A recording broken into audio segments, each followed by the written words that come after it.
What's up? What's up? What's up? What's up? What's up? What's up? What's up? What is up? How are y'all doing today? It is Saturday, and we are here to talk about the news from the week. I am your host, Emmanuel Noisette. I want to thank each and every one of you for coming out tonight. I do appreciate you guys. Well, actually, it's afternoon right now, so today. But just to kind of give you guys some news. So last week we did not have a live, but actually, before I talk about that, today we're going to talk about a couple of things. I'm going to give you guys my cross review for season one. And then I will give you my review for Gladiator II, which I believe is about to come out. And then I will we're definitely going to talk about the Denzel news. Like, there's been a lot of news with Denzel. I know a lot of y'all heard it by now, so we are absolutely going to talk about that and then some other things. Yeah, so last week I was not able to be here, but y'all know, unless I'm like sick or something, it's usually for a good reason. I'm usually out there, unless it's like a date night with the wife or anniversary, or if I'm sick. Like, y'all know, I'm usually working. Okay, I'm working, and I'm usually working for y'all in some way, shape, or form. But what I was doing was I was covering a film. So I was covering a film, went out to LA, and I think, now I don't know if y'all gonna watch the film or not. It was called Nickel Boys. The black film, dealt with some troubling history and all that stuff. Listen, whatever.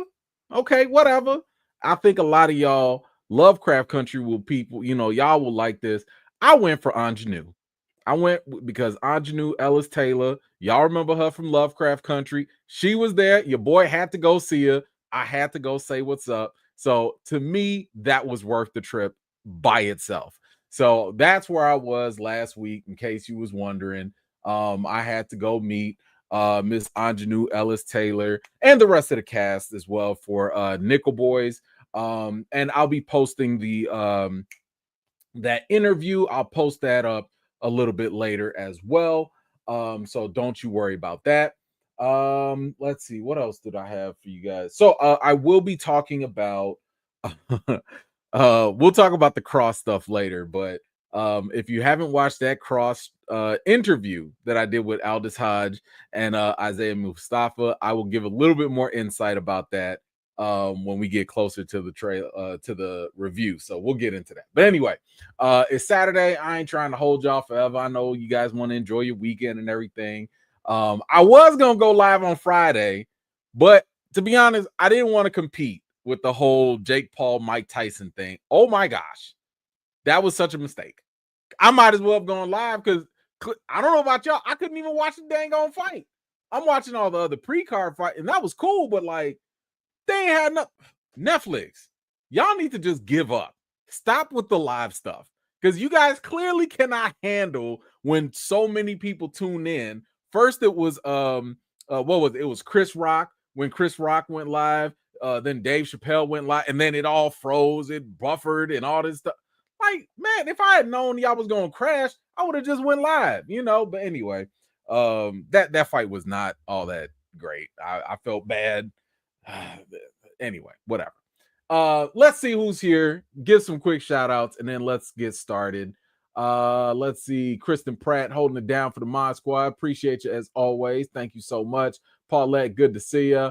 Mama J, hello. Kiki, appreciate you always coming through. Jesus, what is up? Bess, how are you? Carl, good to see you. Matto, what is up? Minister Crush, how are you, sir? Milan, what is up? Dexter Reason, thank you for making it out. Iwa, hello. Let's see, my man Mr. Mitchell's here. Pam, what's up? Tyra, good to see you. Treese, always a pleasure. Let's see, I see my man Corey is here. Come on now, wouldn't be alive without Ms. Harper. Thank you for coming through. Ray, what is up? Shar, good to see you. Shah, hello.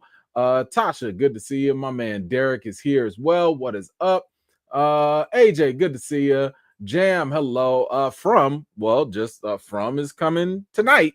So if you have MGM Plus, now's the time. Like, what is it? at like 11 Eastern, no, 12 Eastern they'll play. Things are turning up. Things are turning up in this episode. You don't want to miss it. Shauna, what is up? Good to see you. Terry, how you doing? Appreciate you coming through. Who else did I see? Wawa, hello. Kristen, good to see you. Orlando, appreciate you coming through. Who else? I think people are coming in a little late. That's all good. Dusty, good to see you. James, hello. Quiet one, what is up? Good to see y'all. Shout out to all of y'all, and shout out to everybody that's watching on the replay. Like I said, I know it's not Friday where everybody normally tunes in, but sometimes we gotta adjust. Natalie, I will get to you in just a few, so hold on with that. All right, so of course we got to start with some bad news, and let's just kind of get this out the way. Y'all, unfortunately, we lost another one. This one kind of hurt because I felt like he was, so integral to our lives one way or another. But we did unfortunately lose Tony Todd over the week. He was probably most notably known as the Sugar Man. Probably terrified so many of y'all for so long, given his long career. It says here that he died November 6th in his home in LA. He was only 69 years old. We do not know the cause of death, but either way, this was definitely kind of sad. I mean, I was following him on the socials, and he just seemed like a really nice guy. He seemed like he really was fan focused. He really appreciated any type of love and appreciation people gave to him, because he wasn't like a leading star, but at the same time, like, you knew him when you saw him, and you knew him when you heard him too, because his voice was out there. Like, he had a really iconic voice. You could see him. I didn't even know he was in Platoon. I didn't watch Star Trek like that. I didn't know my man was a Klingon too. So like, he definitely had been out there. But of course, Sugar Man is definitely what he is most known for. No, I will not say the name. But that's how impactful this man's career has been in my life. Because we not gonna say that name multiple times. But man, rest in peace to Tony Todd. Definitely gonna be remembered. I remember they put him in what was it, Final Destination? I think he was in one of the Final Destinations or whatever. I think he was Death or whatever. Like that. Listen, the man knew his roles, he knew his strengths, and he nailed it. He nailed it. But anyway, rest in peace to him. Shout out to his loved ones and friends and family. I hope that they all find some peace as well. All right, now let's move on to let's do some quick updates. Listen, we've talked about this when it comes to streaming, streaming platforms, HBO, Disney Plus, etc. One thing that people like to do, they'll subscribe and then they'll hurry up and cancel, and that's it. They jump to the next thing. So that has kind of hurt the businesses. Like, they don't want to do that. Meanwhile, as they keep raising the prices, and increasing how much they cost, they don't like the fact. And what else? They increase the password protection, so now y'all can't even give y'all password out to y'all cousins or whatever. They locking a lot of stuff down, but they don't want all these people to like subscribe and dip and leave. So it seems like Disney Plus is going to try something a little different. And instead of you just straight up canceling, they're asking for you to they're allowing users to pause their subscription as an alternative instead of just straight up canceling.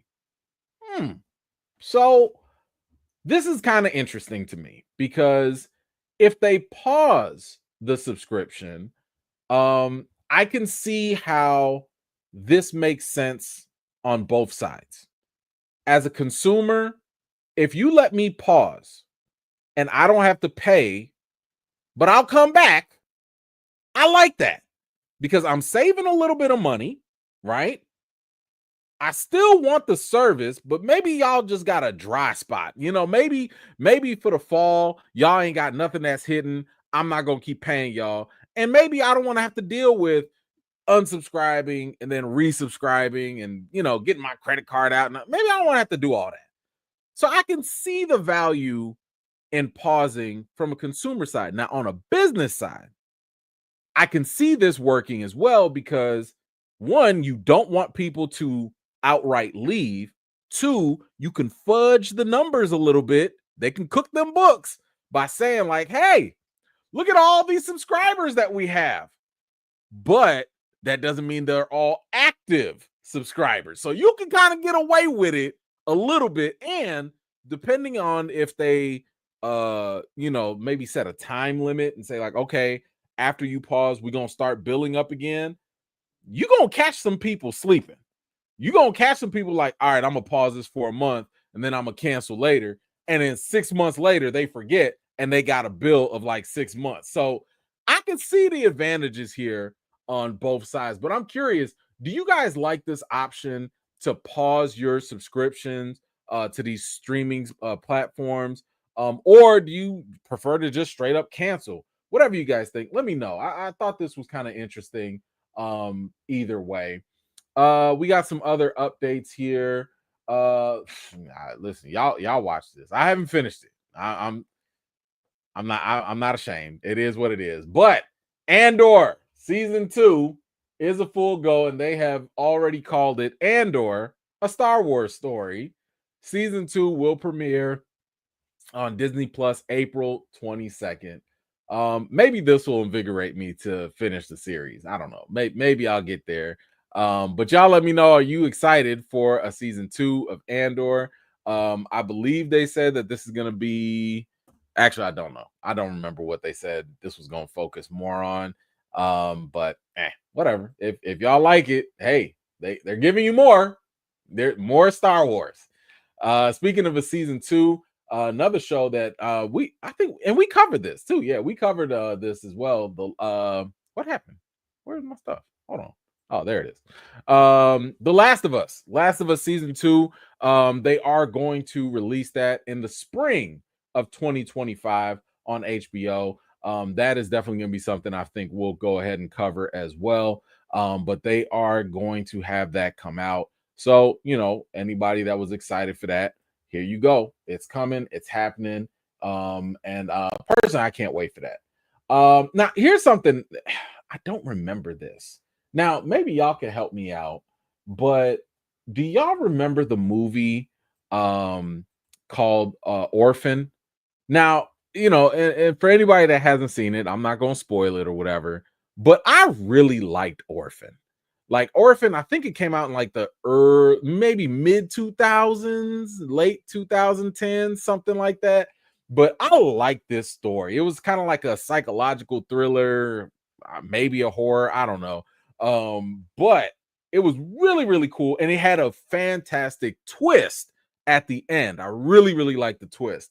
They had a second movie, but the movie was, oh yeah, it came out in 2009. Thank you.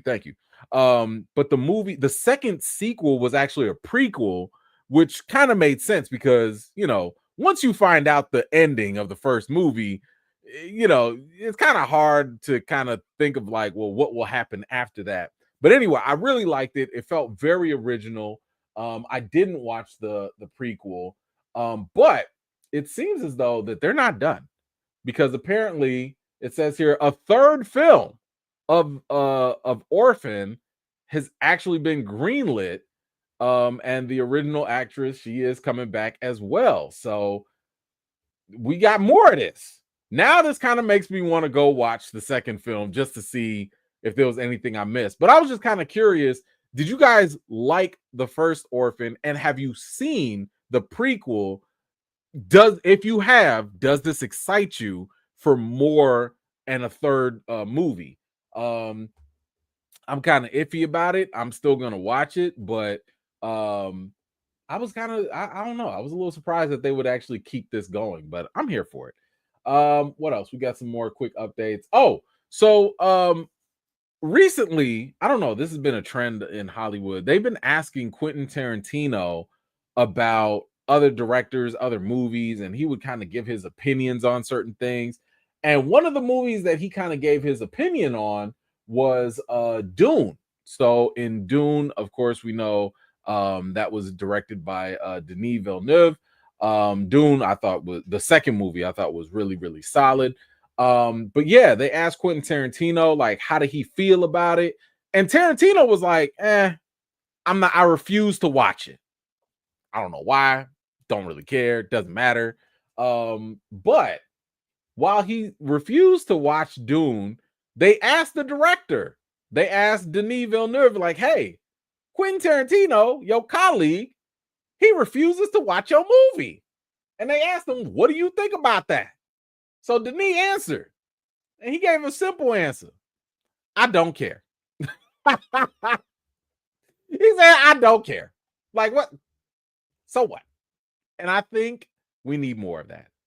I love that. I need more directors out there to just be like, man, I don't care what this other person say. What like Quentin Tarantino ain't putting money in my pocket. So what if he don't want to watch my movie? I don't want to watch his movie. I mean, like, you know what I'm saying? Like, listen, I support this. I'm very okay with that nonchalant attitude. Because and it's kind of like, why would he care? So what? But anyway, you guys let me know, what did you think about all these little quick updates? Feel free to let me know your thoughts in the comments down below. Let's see, we got some updates about The Rock. So The Rock, we've talked about him a couple of times for a couple of different reasons. One thing, if you recall, of course, we've talked about his whole beef with Vin Diesel, how they've gone back and forth. We've talked about how he would call out Vin Diesel for being unprofessional on set. And then, if you recall, there was some articles that came out about how The Rock was unprofessional himself on set. Sometimes people would be like, man, he was coming on, now nobody said that he was mean. Okay. I think that was one thing that's been consistent, is that The Rock is nice to everybody, right? But in terms of being unprofessional, the accusations were things that, like, he would just show up to the set very late, which, if you think about it, Rock got 50 million projects going on at once. So I can understand that happening, but an actor showing up late on set, that costs the studio a lot of money, because you got to pay all these other people on the production. You got to pay the cast. You might have to pay overtime. It's a lot, right? So it's not a good look to be showing up late like that. But there was also one other accusation that was levied against The Rock. That yeah, that's right, water bottle gate.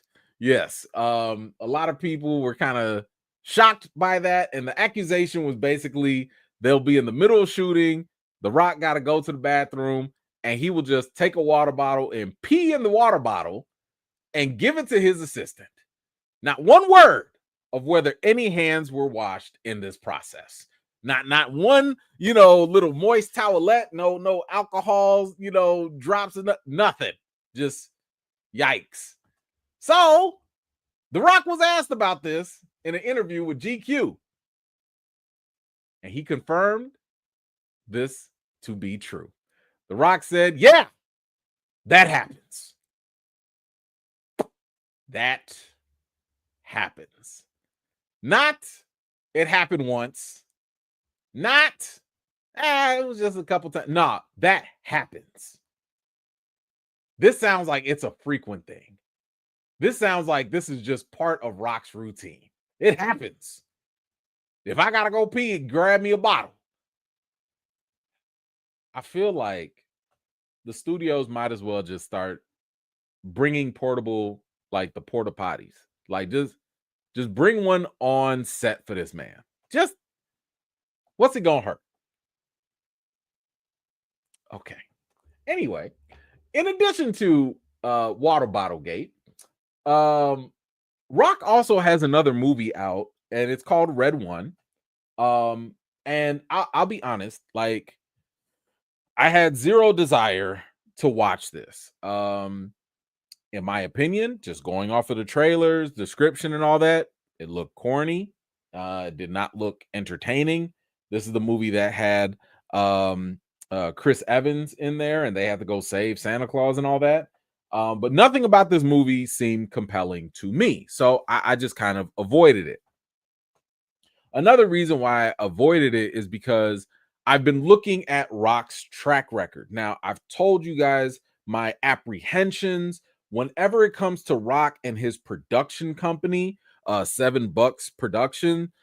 I I start to get cold feet. I start to feel apprehensive at watching whatever they put out because a lot of times they don't end up very good to me. Now, I'm not saying they're all bad, but I don't really like the direction his production company takes some movies.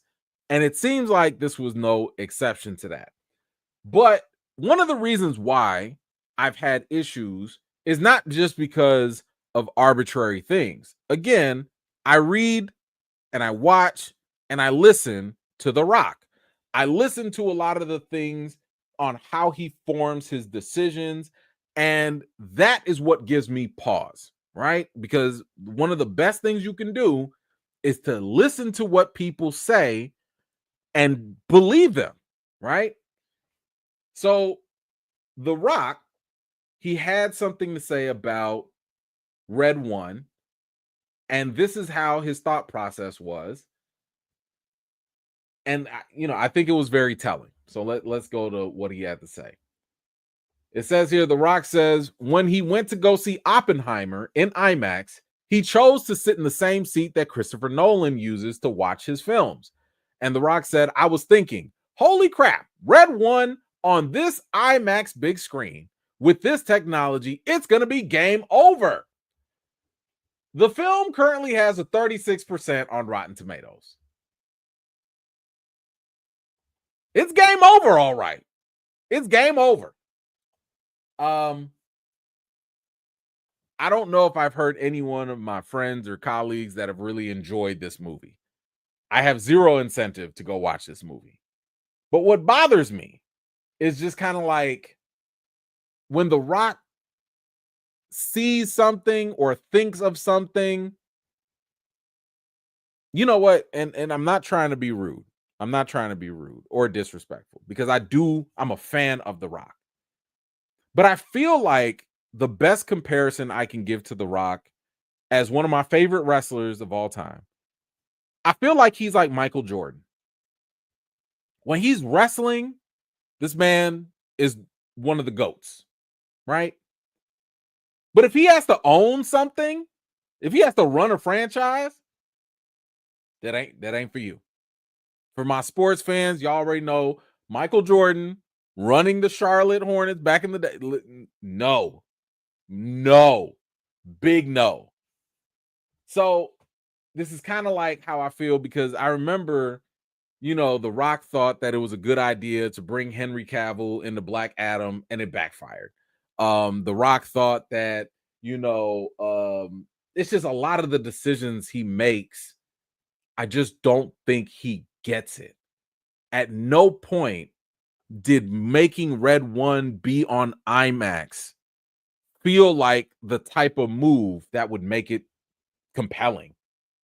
You didn't think about the story. You didn't think about like maybe the angle, the direction, the cat, like that was it. This is why I have to question things. Because if that's all it took for you to think that this would be a success, I gotta ask myself these questions. And I think this is a better question for you all now. Because we've talked about how the age of the movie star is kind of dying out.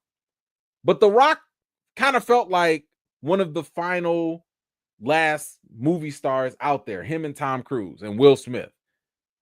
I'm starting to wonder, is it over for The Rock? Is this the point in time where he's no longer guaranteed money? So you guys let me know. if you hear that The Rock is coming out with the movie, because I feel like this is the ultimate test.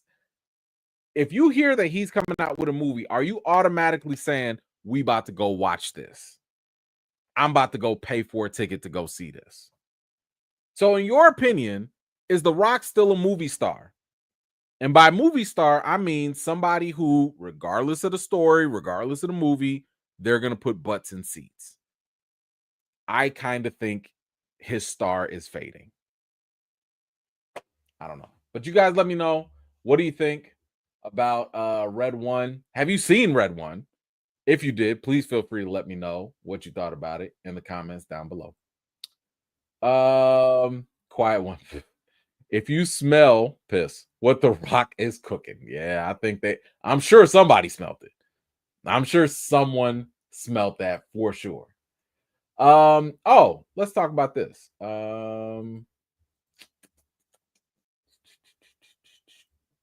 Bond, James Bond. So, of course, as we all know, Daniel Craig has retired as James Bond. And with that retirement, it led to the inevitable conversation of who's going to be the next James Bond. And of course, no one blinks an eye at all at the notion of another person being recast as the same character. But it's almost become an expectation at this point. People expect to have another James Bond, and no one talks about how it ruins other actors' legacies either. But we've talked about how there was a rumor that Aaron Taylor Johnson, he was, aka Craven at this point, he was supposed to be in the running for the role of James Bond. And we've also heard of just different fan favorites. Obviously, I've been saying Idris Elba would be solid for it. I've also said that Tom Hiddleston, aka Loki, I think he would actually be a very good James Bond. But now we've heard from the producers, the actual producers of the James Bond franchise, and they have shared their thoughts on who exactly would be ideal or what the criteria is for an ideal James Bond. And I think this is Barbara. I don't know if it's broccoli or broccoli. I don't know. I feel like I just want to call her broccoli because I feel like that would be cooler. But they did give a couple of insights on what it would take to be the next James Bond. And let's see here. What did they have to say? So here's what she had to say. So the producer said that the next James Bond is gonna have to be in their 30s, right? So if they're in their 30s, sorry, Idris, that's done. And they're saying not necessarily white.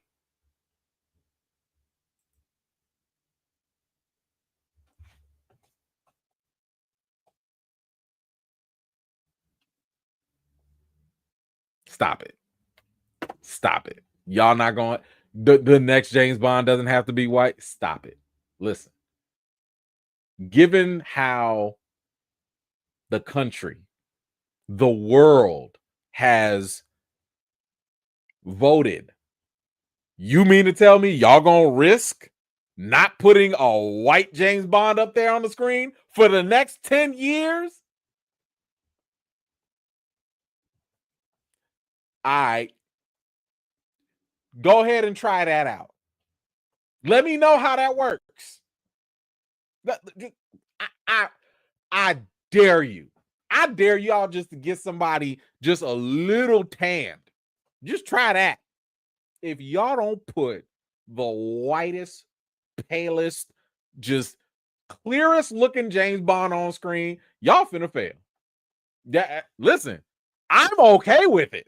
Okay, I'm okay if y'all want to mix up James Bond. I'm fine with it. But y'all gonna put up a DEI James Bond? You think the people out there gonna like that now? All right. Good luck. How much y'all want to? I would bet money that they don't have the guts. They don't have the guts. They do not have the guts. I mean, a good candidate was Regé Jean Page, right? So the Bridgerton brother, right? British, light-skinned brother, tall, debonair, charming, handsome, all of that stuff.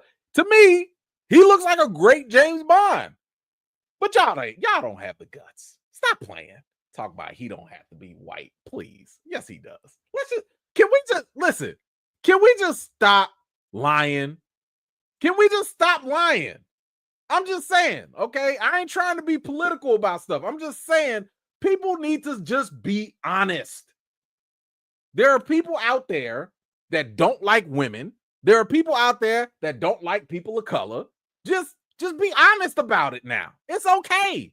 Okay? Like I'd rather y'all be honest than to lie about it and then throw a hissy fit later and try and cover it up with some nonsense that don't make sense. Just be honest. Okay? Doesn't have to be white. Yeah, all right. Anyway, she does go on to say that it's a big decision. Of course. Yeah, that makes sense. So yeah, whiteness is not a given. But he will have to agree, whoever they pick, to at least do a decade's worth of the films. And that makes sense. So, like, this is probably one of the reasons why someone like Idris Elba would not work out. Now, I personally think Idris Elba could be a great James Bond for one movie. I don't think you need 3 movies a decade. I don't think you need that. I think that the public has already been conditioned to believe that we're always going to get a different person to play James Bond. So if we know that different people can play James Bond, it's not going to matter, I think, if you happen to give us one good movie with with Idris Elba here, Aaron Taylor Johnson there. Like, I think it'll be okay. But fine. They want someone for the next 10 years. So having someone in their 30s makes sense. They want to have that youthful person to kind of like help expand the franchise. And she did say that she's gonna have to deal with the backlash. But this backlash is the same thing that they had with Daniel Craig. There was a lot of fans that was like, why you got Daniel Craig? But who is Daniel Craig? He ain't no James Bond. A lot of people were against that. And they were proven wrong. A lot of times people get proven wrong when they just don't know. When they don't know, when they can't envision the next person. So yeah, like that makes sense. Let's see. It says here. Yep, Aaron Taylor. Oh, so speaking of which, when it comes to the next James Bond, they also went ahead and asked Daniel Craig, hey man, who would you like? Who do you think would be the next James Bond, and who would be good for it? And I mean, they wanted to get, and I mean, who better to ask than the last guy that played the role? And I think Daniel gave a profound and thought-provoking answer. I don't care. Woo! Ah! I don't care. I love it. I love it. Why would he care? Why would he care? Like, he's done. This ain't my job no more. Could you imagine you worked at a job for 10 years. You finally retire. You done moved on to something bigger, better, doing whatever. And your job say, hey, who do you think about? Excuse me. Don't talk to me. I don't work for y'all no more. I don't care. I don't care who y'all got to replace me. I'm gone. I love it. I just love it. He was like, listen, it's above me now. This is not my concern. Okay? I don't care. All right, but y'all let me know. How do you feel about James Bond now having to be in his 30s, having to be here for the next 10 years, doesn't have to be white? How do y'all feel about these criteria? And who would you like to see play the role of James Bond? Feel free to let me know your thoughts in the comments down below. All right. I missed this story. So let me get this for y'all real quick. I don't know how I missed this.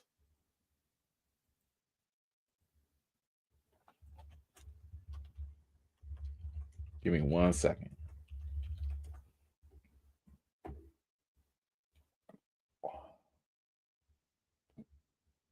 Mm,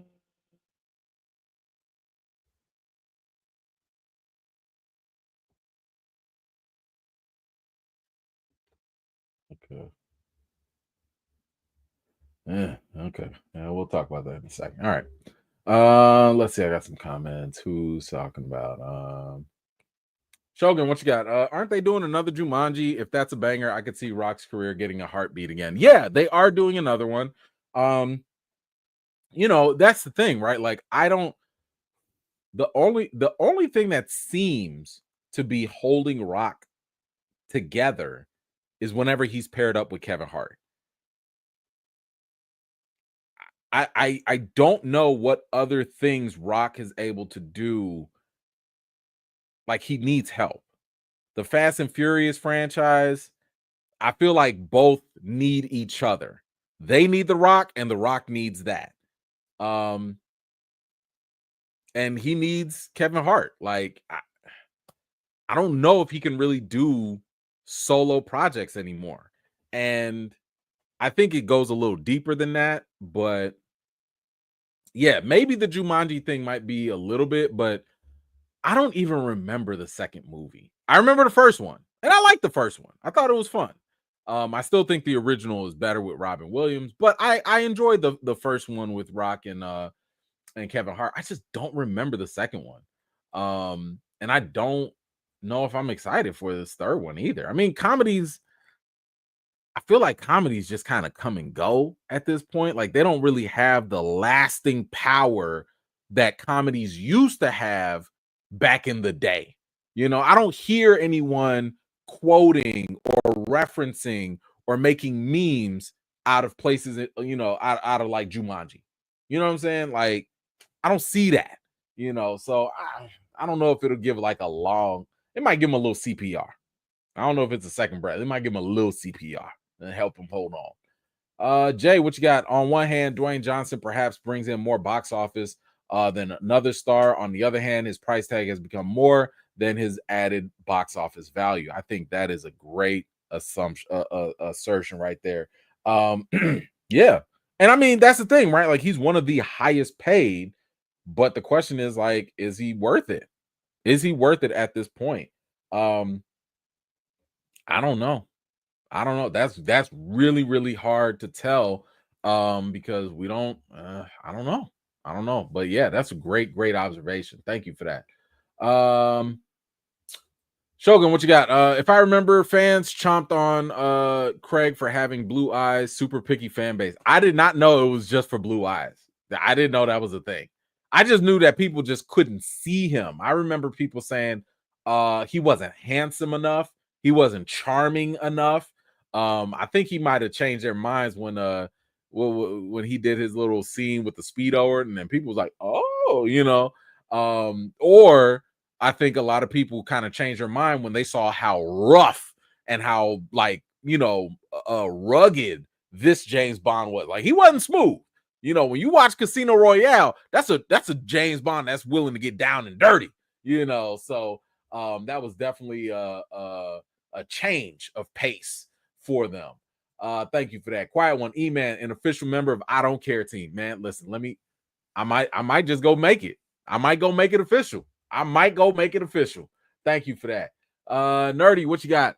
E-Man, tell your Marvel contacts to step their TV game up after the Penguin. We ain't settling for mediocrity. Colin is coming for that Emmy. Yes. So, confession, I still have not finished Penguin. I was thinking about covering it, even though I know all of y'all watched it already. I was thinking about covering it, but I don't know if I got the time to do it. Yeah, all the other show. I had to watch Cross. I had to watch From. I had interviews to do. It's also award season, so for film critics, we have to watch all these other award movies that y'all are never gonna hear of.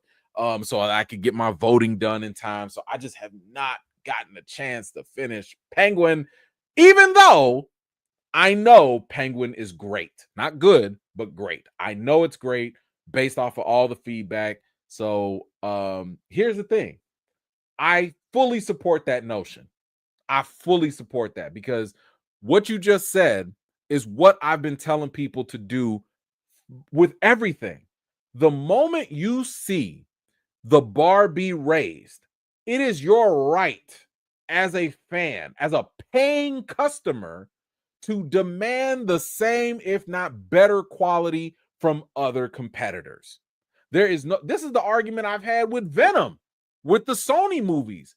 There is no reason why you should sit here and go watch some crap like Venom 2, 3, 5, whatever, Madam Web, or, half of the DCEU crap. There's no reason for y'all to watch that and make excuses for it when you know that you've seen better and that better can exist.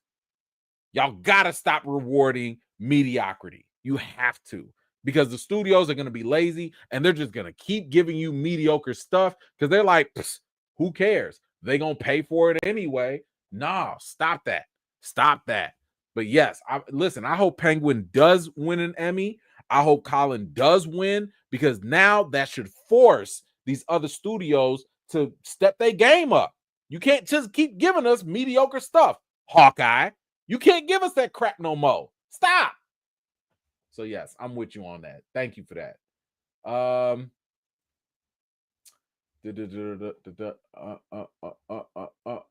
Quiet one. What you got? I think we will do better at the box office with the voice acting.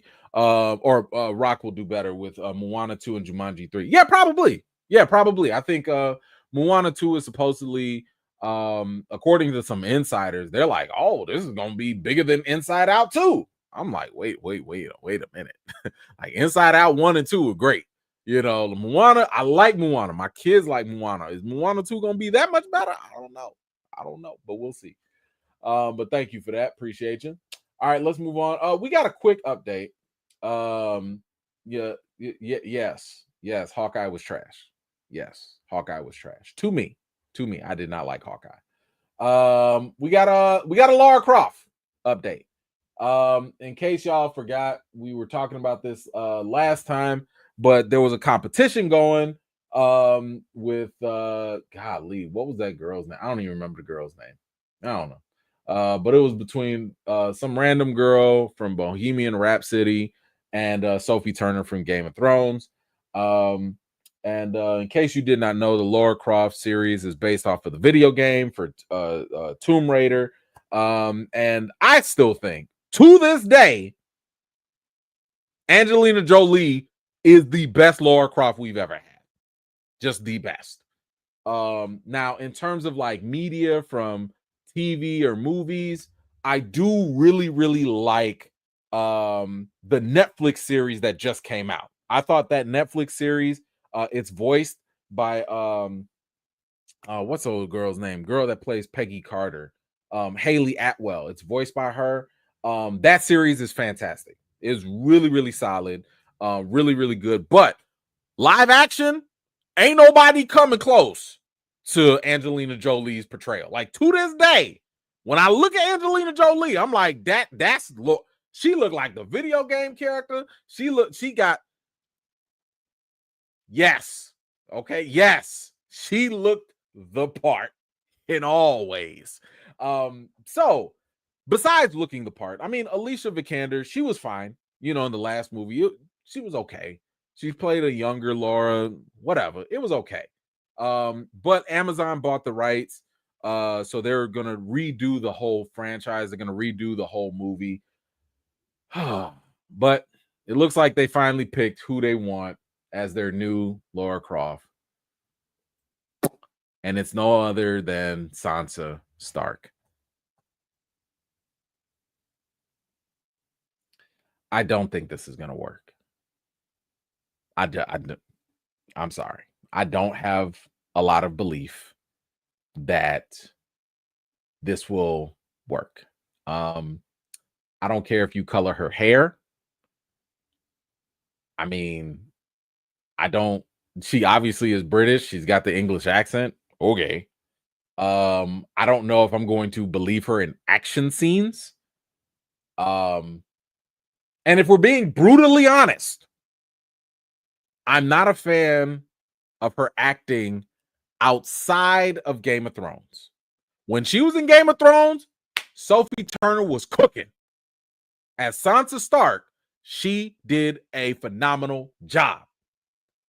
Outside of Game of Thrones, not so much. Y'all remember she played Jean Grey in the X-Men franchise. Terrible. Terrible. It was just not good. It was not compelling. I'm sorry. I can give you praise when you do good, and I'm gonna give you some criticism when you just did not come through. I did not get that Phoenix saga. Trash. Just trash. She was not good. So I personally do not think that she is a good fit for this role. Honestly, I think they might as well have just gone with Haley Atwell. She don't look the part, but she looks the part, if you know what I mean.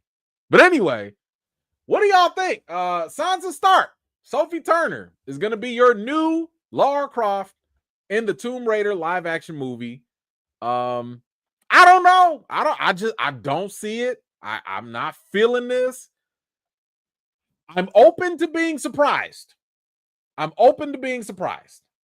I'm very, very shocked because if y'all recall in the last article, they were like, it was between her and the other random girl. And this was the top of their wish list. Not, oh, we auditioned a whole bunch of people and they just beat everybody else. No, this was the top of their wish list. Who's making these wishes? I need to evaluate this wish list. Like, who, all these talented, women out here, like you mean to tell me you can't find an athletic, brunette, English actress that can act? Y'all can't find nobody else. She was the top of the list. Good luck. So y'all let me know. Hey, maybe I'm in the minority here. Maybe y'all love this. Do you like this Sophie Turner pick?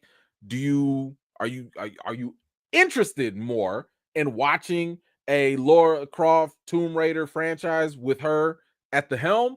Is this gonna get your butt in the seat in the theater? That's the most important question right there. Whatever you think, let me know your thoughts in the comments.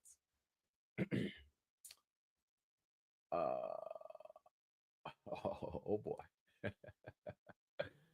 Well. Look who we have here. Guess who's Bazak, y'all? Zack Snyder is back once again in the news. And of course, we have to talk about it. Listen, I don't need to give y'all my disclaimer. Or maybe I do. Maybe I do. Hi, I'm Emmanuel Noizet. I'm a film critic. I evaluate films and television. I want you all to know right now, I do not hate Zack Snyder. I am a fan of Zack Snyder's work. However, I also have criticisms for his work. I loved Dawn of the Dead. I loved 300. I really enjoyed Watchmen. I did not like anything he really did with the DCEU. I liked Army of the Dead. I did not like Rebel Moon at all. So it's hit or miss when it comes to Zack Snyder for me. I also don't like how he gaslit the whole Snyder Cut release. I don't like how he gaslit the toxic fans, not the regular fans that were good, kind-hearted, and all that. I don't like how he gaslit the toxic, bad ones, the small minority. So I have mixed emotions when it comes to Zack Snyder. One thing that I do like about him is that I think he's a very good visual storyteller. I think he does an exceptional job at giving you action sequences, and he can really do some good work with special effects. I also believe he has trouble conveying certain themes and character development. So that's my opinion overall of Zack Snyder. With that said, Zack's got a new movie coming out. So despite what's been going on with Rebel Moon, how, in my opinion, that was a failure. Um, for multiple reasons. Zach's got another movie coming out with Netflix now because he has this big deal with Netflix. And yeah, he's got something else coming. And it says here that Zach is reteaming with Netflix for a new feature project.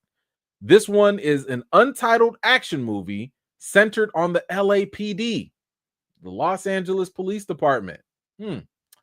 It says here Snyder will direct the feature and is co-writing it with Kurt Johnstad. One of the most important things it says here is that the project promises to be Snyder's first truly grounded feature. So you're not gonna see all the slow-mo. Well, you might get slow-mos, but you're not gonna see the laser shooting, brain-eating zombies and Cape Crusaders and all that. That ain't happening. This is gonna be more grounded. And it promises to be just as dramatic and thematically weighty and action-packed. This is where I have some concerns.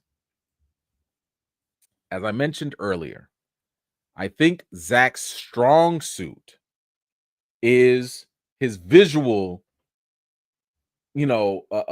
ability to communicate things on screen. Like he does very, very well when it comes to showing you flashy, cool stuff on screen. His weakness, in my opinion, is dealing with themes and characters. And a lot of it has to do with whenever he has to write. I don't think he's a very good writer because I listen to a lot of his interviews. And what I hear from his interviews is he's very good at talking you into things. So, in other words, if you watch a movie from Zack Snyder, and let's say something doesn't really make sense, if you go watch the behind the scenes commentary, or if you watch the interview or whatever, he'll talk about it so much that you'll be like, oh, okay, I think I get that now. But in my opinion, that's not a good thing. A movie should be able to convey its message to you on its own. We don't have access to always hear from the director or the writer, and we shouldn't have to. The movie should do all the legwork on its own. Now, if it's something super complicated, maybe, but that's in rare conditions. Every time I hear Zack Snyder talk about something, I'm like, man, everything you said makes perfect sense. Why the hell didn't the movie do that? Because, like, what are you talking about? Anyway, I'm very concerned at the fact that he's co-writing this. I don't think he should co-write it. I think that he should direct. Matter of fact, I've said this before and I'll say it again. I think Zack Snyder needs a co-director. I think he needs a co-director. Someone that can bring things to the forefront that he can. Someone that can excel in areas that he's weaker. Now, I don't think he will ever do that because he's been a director so long that he is in charge of his own vision, and that I respect that. But if your vision is not always communicated to the most amount of people, it kind of feels like a wasted effort. So I'm very concerned with this movie because he's not going to have the visual stuff to rely on. He's not going to have the visual stuff to distract you with. You're going to have to pay attention to the characters and the story, and I don't think that's his strongest suit.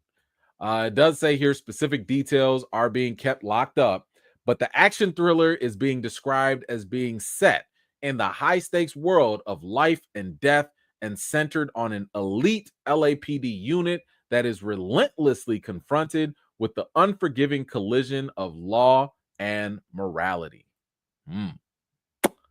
Well, police doing shady things, huh? That the LAPD at that. That will be interesting to see what this is about. And I'm curious. I'm curious. Listen, as much criticism as I have for Zack Snyder, I still, as a sucker as I am, give him the benefit of the doubt.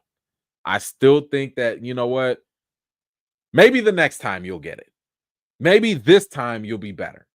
One thing that I said this about Rebel Moon before I came out to find out it was trash, but I like it when Zack Snyder has the ability not to be confined and can do things on his own, like Army of the Dead. That was his baby. He was able to do it. I think he worked.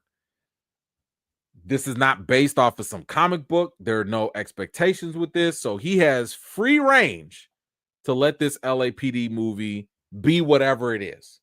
So we'll see. We'll see what happens. I need a trailer. I need a story, but we'll see how this goes. So you guys let me know. How do you feel about Zack Snyder's new movie? Is this something that has your attention? Are you somewhat interested? Or are you turned off? I don't know. Whatever you think, let me know in the comments. All right. Let's move on. We got a Predator update. So in case you did not know, there are a couple Predator movies coming out.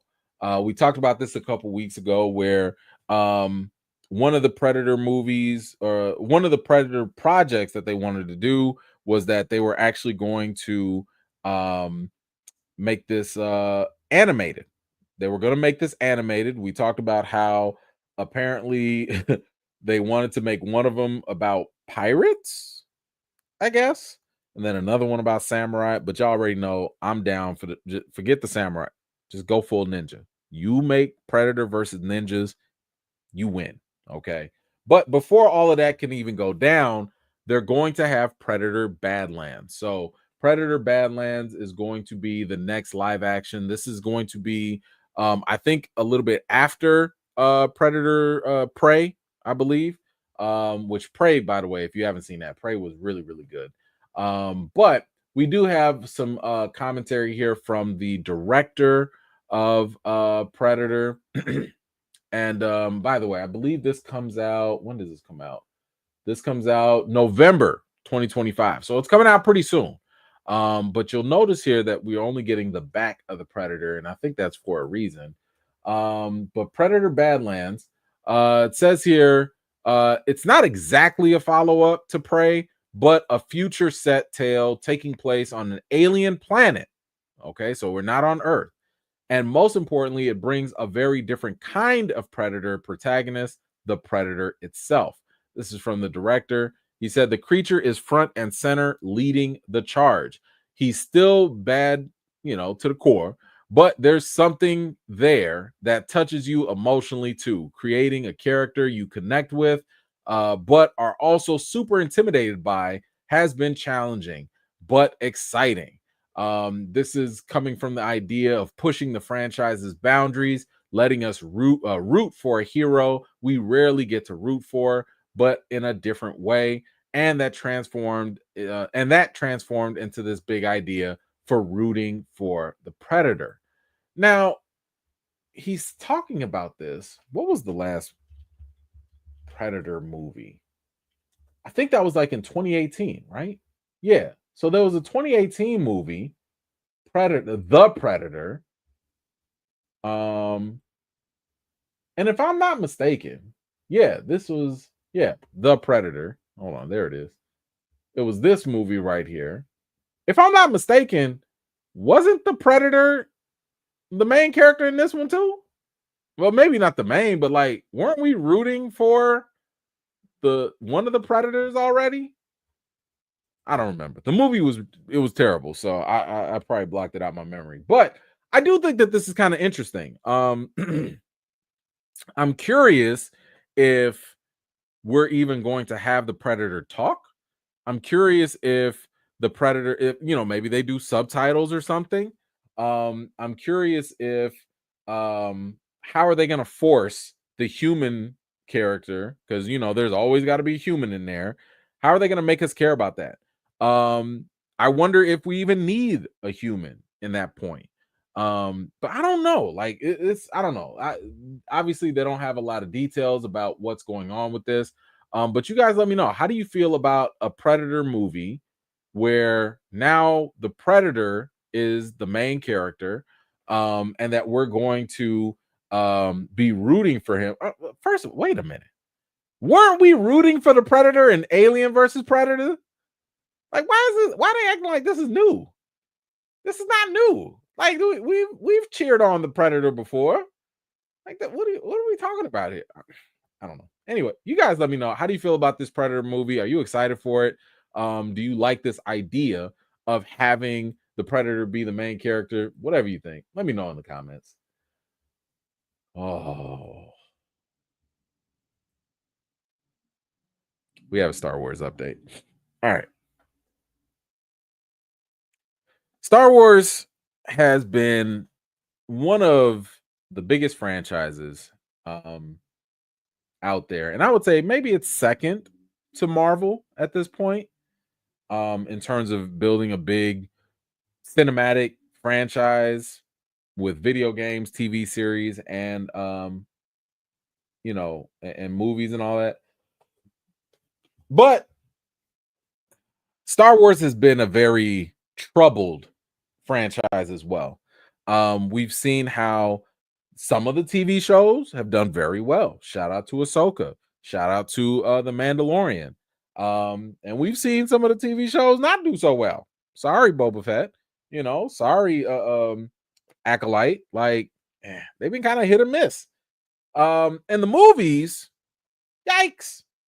Like, you always got the original, the original trilogy. Then you got the prequels and all that. But, oh boy. After that, Force Awakens was cool. That was cool. But, man, Last Jedi and then The Last Skywalker, Rise of Skywalker, it left us on a very, very bad note, right? And the last time, God, when was the last time we had a Star Wars movie? 2018.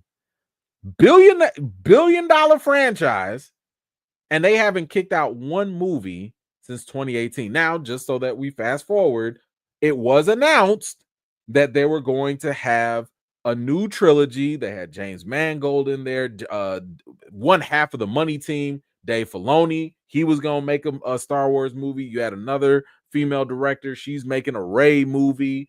And then we also had Jon Favreau, who, instead of doing The Mandalorian season 4, we got The Mandalorian and Grogu, right? So we're getting that movie.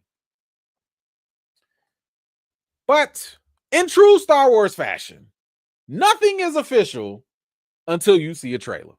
Because we've heard time and time again, this person's directing the movie. This person is going to do this. And then it just never happens. It just never happens. Why it never? I don't know.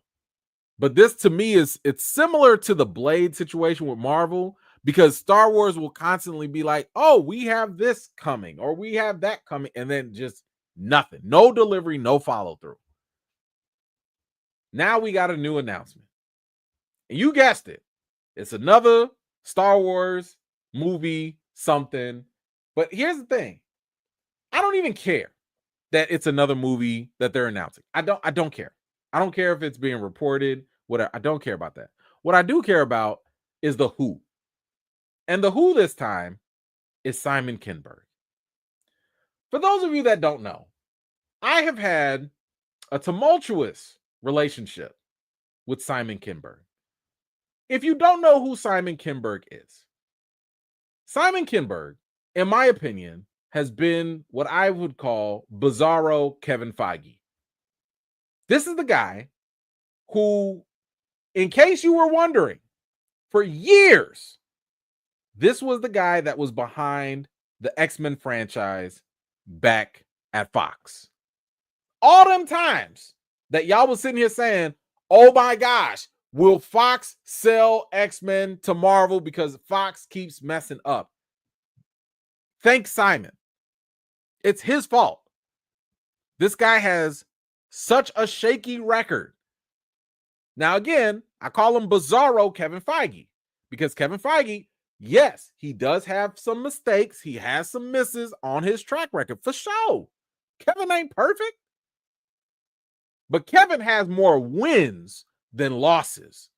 Simon got more losses than wins, but yet he continues to keep moving up and getting more opportunities. I just want y'all to see the track record. Just the track record real quick. What this guy is known for. And this is just as a producer. You know, because it's mixed for sure. Jumper.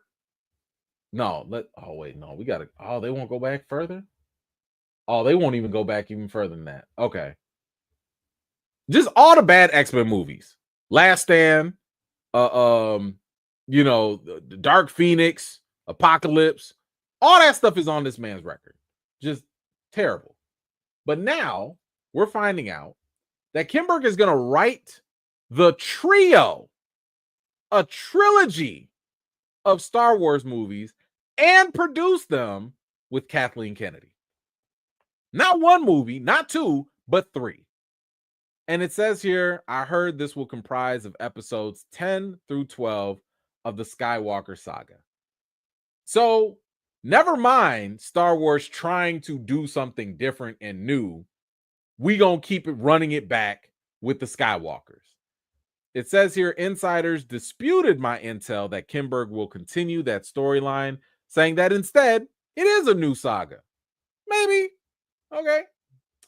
So it says here, Kinberg previously worked with Lucasfilm and co-creating with Dave Filoni Star Wars Rebels that ran for 4 seasons from 2014 to 2018.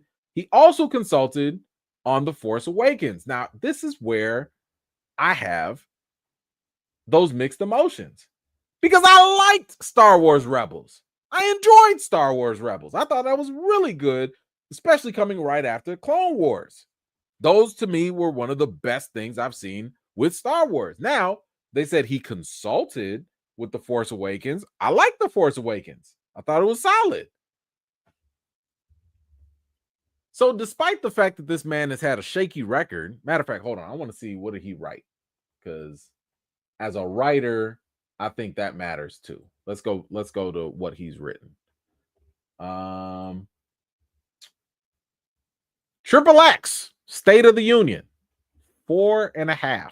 Now keep in mind, IMDb, if you got a 7 or up, you're doing good. Anything under a 7, it's shaky. 4s are terrible. Terrible. Mr. and Mrs. Smith, good movie. Cool. He wrote X-Men The Last Stand. Yikes. I don't even know how I got a 6.6. That movie was terrible. Jumper, 6.1. Not great. Sherlock Holmes, I like that. Good. This Means War, never saw it. Days of the Future Past, okay. Yes, good. Fantastic Four. This man wrote Fantastic Four. The one that was absolutely gutter booty trash. That Fantastic Four. X-Men Apocalypse, even worse. Star Wars Rebels, very good. Dark Phoenix, yikes. Twilight Zone, did anybody watch that? The 355. Oh my God, that movie flopped immediately. Invasion, nobody watched. And he did the Mr. and Mrs. Smith series. Okay, so once again, he's got a spotty track record. Sometimes he'll hit, but more often than not, he will miss. Why in the hell would y'all go and risk it all by potentially giving this man a trilogy? Now, again, he gave y'all Star Wars Rebels. Great. That does not mean he can give you a movie, let alone a trilogy. I'm very, very concerned about this. Very, very concerned. But it does not end right there because we have more. Because now, Ray, y'all remember Ray, the one Finn kept, Ray! Looks like Ray finna be the real star. It says here that Ray is the key to the franchise's next turn that potentially puts Kinberg's trilogy story development as early in its conceptual stages as it may be, on a collision course with the Rey standalone movie that is actively in the works. So yes, we do have a standalone Rey movie, but they're also saying that Rey is supposed to be a central figure. So what's going on? Is Kinberg making more? Is Rey going to be in Kinberg's movies? Is that not going to happen? It already sounds like a mess. It already sounds like a mess. Now, the Rey standalone movie, a new writer search is underway, so it's unclear when that would go. I don't even know if that's going to happen. Y'all announced this. Keep in mind, this is what Star Wars announced. Kathleen Kennedy announced this. Y'all got a director. You know Daisy Ridley's coming back. Y'all don't even have a writer. I don't even know why you guys announce these things. If the director is not writing it, if you don't have a script, why are you announcing anything? Just why not? Why? It says here, while insiders dispute the notion that there is a battle for Rey, there definitely is internal deliberation with Lucasfilm as to what to do with their heir to Skywalker next. They say she is the most valuable cinematic asset in some ways, maybe the only one Star Wars has right now.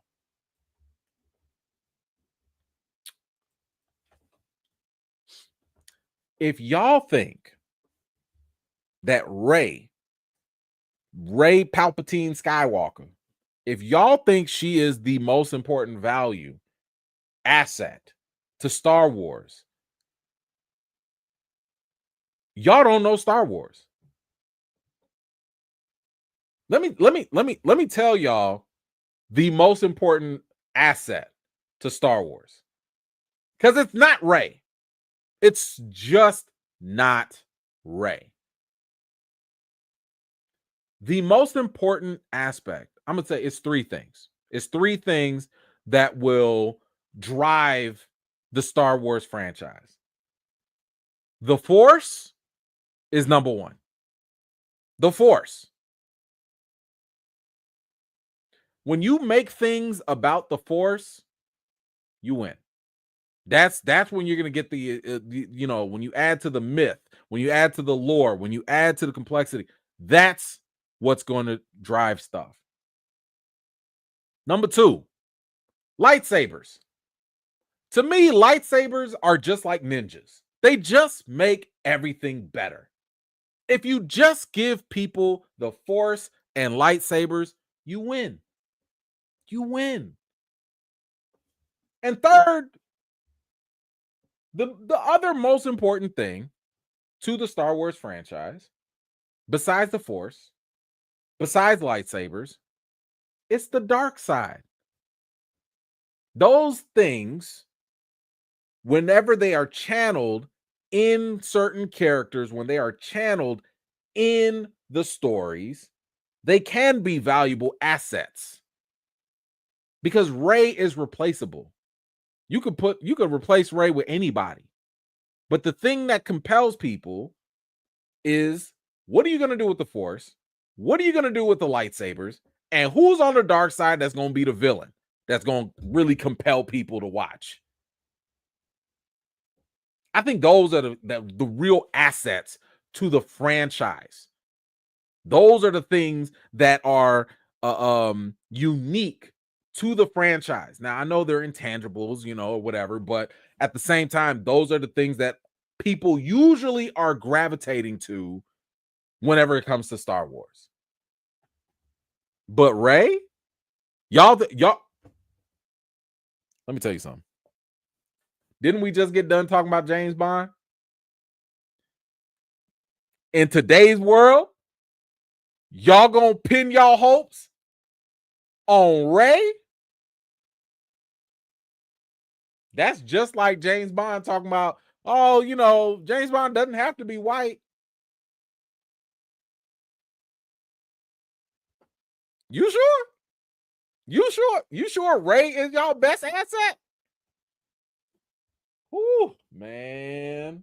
Okay. Good luck. Listen, I don't have a problem with Rey. I got no problem. I'm just worried about y'all core fan base. I'm worried about y'all core loud fan base. Because y'all know Star Wars got a long history. Y'all know that.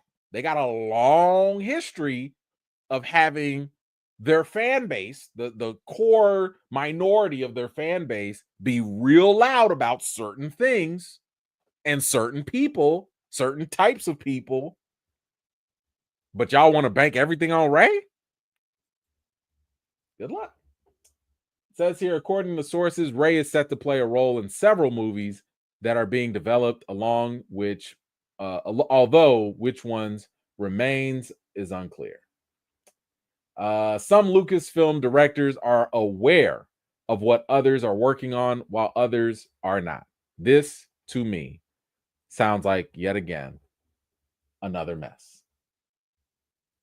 Like, the biggest problem with the new trilogy, or the last trilogy, was the fact that they didn't have a plan. J.J. Abrams actually came out and was like, probably would have been a good idea if we had a plan. Like, they had a whole trilogy worth billions of dollars, and they just said, you go do what you want to do. You go do what you want to do. Oh, crap. All right. Oh, let's scramble and fix up this third movie that was just not good. So now they think that they're Marvel.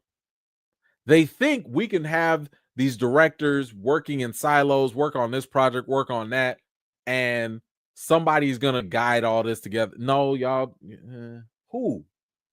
Dave Filoni is great. I mean, we did hear he got a promotion and he was going to be kind of like overseeing stuff, but I don't think y'all can afford to do this. I don't think you guys can afford to use that model that Marvel took time to perfect, and they still had issues. I think y'all need to have everyone in the same room, and y'all need to be like, what are you working on? All right, you doing that? I bet. All right, I'm gonna work on my story. Let's try and have these things mix up. Let's have these things like work together. Hey, can you help me with it? Like, I think y'all need a bigger team meeting. I don't think so far, y'all businesses practices have not been working so far. It says here, to the filmmakers and executives, the first trilogy is kind of like the Old Testament of the Bible. It says here, you're being asked as a new filmmaker to create the New Testament, and no one can agree on anything, and there's a lot of second guessing about meanings. Another source familiar with the process is more business-minded, noting Star Wars is the nostalgia-based enterprise, and they are running out of ways to create nostalgia. I think that is so on point. I think that is absolutely on point. And it makes sense, right? When you look at the fan base, a lot of times when you get the rejection that gets spewed out, it's almost like people debating religion, right? It's almost like when people are like, oh, but the scriptures don't say this, or this is blasphemous. How dare you include this character when they weren't alive in the Old Testament of whatever? I don't know, whatever. And these new directors, new storytellers, they trying to expand things, change things up a little bit. And the fact that this kind of confirms, or at least gives us insight, that there's internal disagreements about certain meanings, that to me, in my opinion, that comes off as a problem in leadership. That to me says, if you have any business, any company, any group, and y'all can't agree on meaning, that means that whoever's at the top never fully established a cohesive, solid vision that got everyone on board. I hope that makes sense. Because ain't no way somebody's going to come into, let's say, Marvel and be like, nah, the multiverse is actually this. Nah, this is time. You're not doing that. Because Kevin Feige is like, no, this is the multiverse. This is how it works. Period. We're not doing, Back to the Future. We're not doing the rules from Days of Future Past. This is the rules that we going by. Get down, lay down, and if you lay down, you better stay down. So if you have people that are trying to create stories in Star Wars, and they can't understand or agree on the same meaning of what this means with the Force or what this means with this character, whatever. That sounds like a leadership problem to me. And I think that it's also right what the other person said about how this is a nostalgia business, because to this day, Star Wars fans are still holding on to the good old days. They're still holding on to the good old movies. They're still holding on to the non-canon, novels and comic books that, again, don't count anymore. They're still holding on to that stuff. And the biggest struggle that has been happening so far is Star Wars can't create new nostalgia. They can't create or expand their mythos that will help people move on. And it's sad. So, with that said, we do have, this is breaking news. Look like Star Wars is going Star Wars. Because the Star Wars movie, that was that Rey movie, no longer going to release in December 2026. Disney has removed that date from the release calendar. Right on time. Right on cue. Like, boy. Woo! Man, it's like you can't make this up. You cannot make this up. Star Wars has news about a new thing, and then all of a sudden that thing don't exist no more. It ain't happening. It take that off. Who told y'all we was gonna make a movie? Get rid of that. Ain't no movies happening. Not for another, 10 years. Anyway, what do y'all think about the Star Wars drama that always seems to be the same case? It always seems to be the same story. What do y'all think about Simon Kinberg coming on? Maybe this is a good thing, maybe it's a bad thing. How do you feel about Rey being the new focus of Star Wars? Do you think she should be the central character? Do you think they should move on to something else? Whatever you think, let me know in the comments down below. Quiet one, what you got? And throw in some X-Wing space battle scenes. Yeah. No, for sure. Like that's definitely number 4, right? You got to have some nice, cool little space battle scenes in there too. I think that is also a critical aspect too.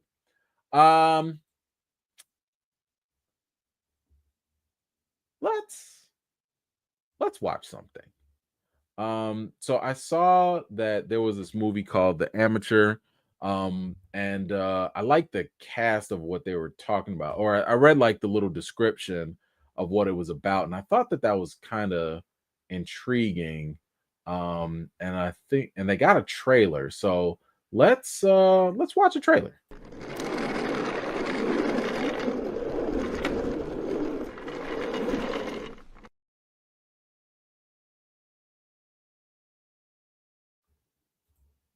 All right, let's get this up here. And let's check this out. You ever wonder what they do with all the stuff you dig up for them? That's not my job. No, but you never wonder? No, it's the CIA. I gotta trust that they'll make the right call. Maybe it's better not to know. Love you. Love you. Bye. Bye. Charlie, I think you need to see this. What is this? Your wife has been killed. Damn. What you do is very important to what we do. Let us handle this. I want mission-specific training, cash, and a new identity. Have you lost your mind? I want to find and kill the people who murdered my wife. I don't think you could beat a 90-year-old nun in an arm wrestling match.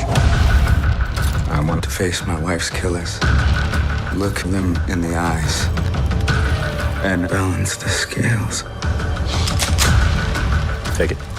Take it! Aye. Point it at my chest! Do it now! Put your finger on the trigger. You can't do what I do no matter how much I train you. You're just not a killer, Charlie. You're just a nerdy fella that works on computers. But what you're doing is gonna kill you. Do you ever account for the things I'm good at? You held a gun to my wife's head. This is a remote that controls a device that's been decompressing the glass beneath you. You have the wrong person. No, I have exactly the right person.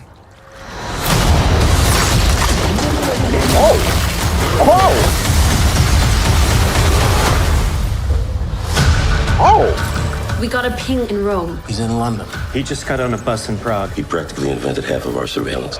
Maybe y'all misjudged this individual.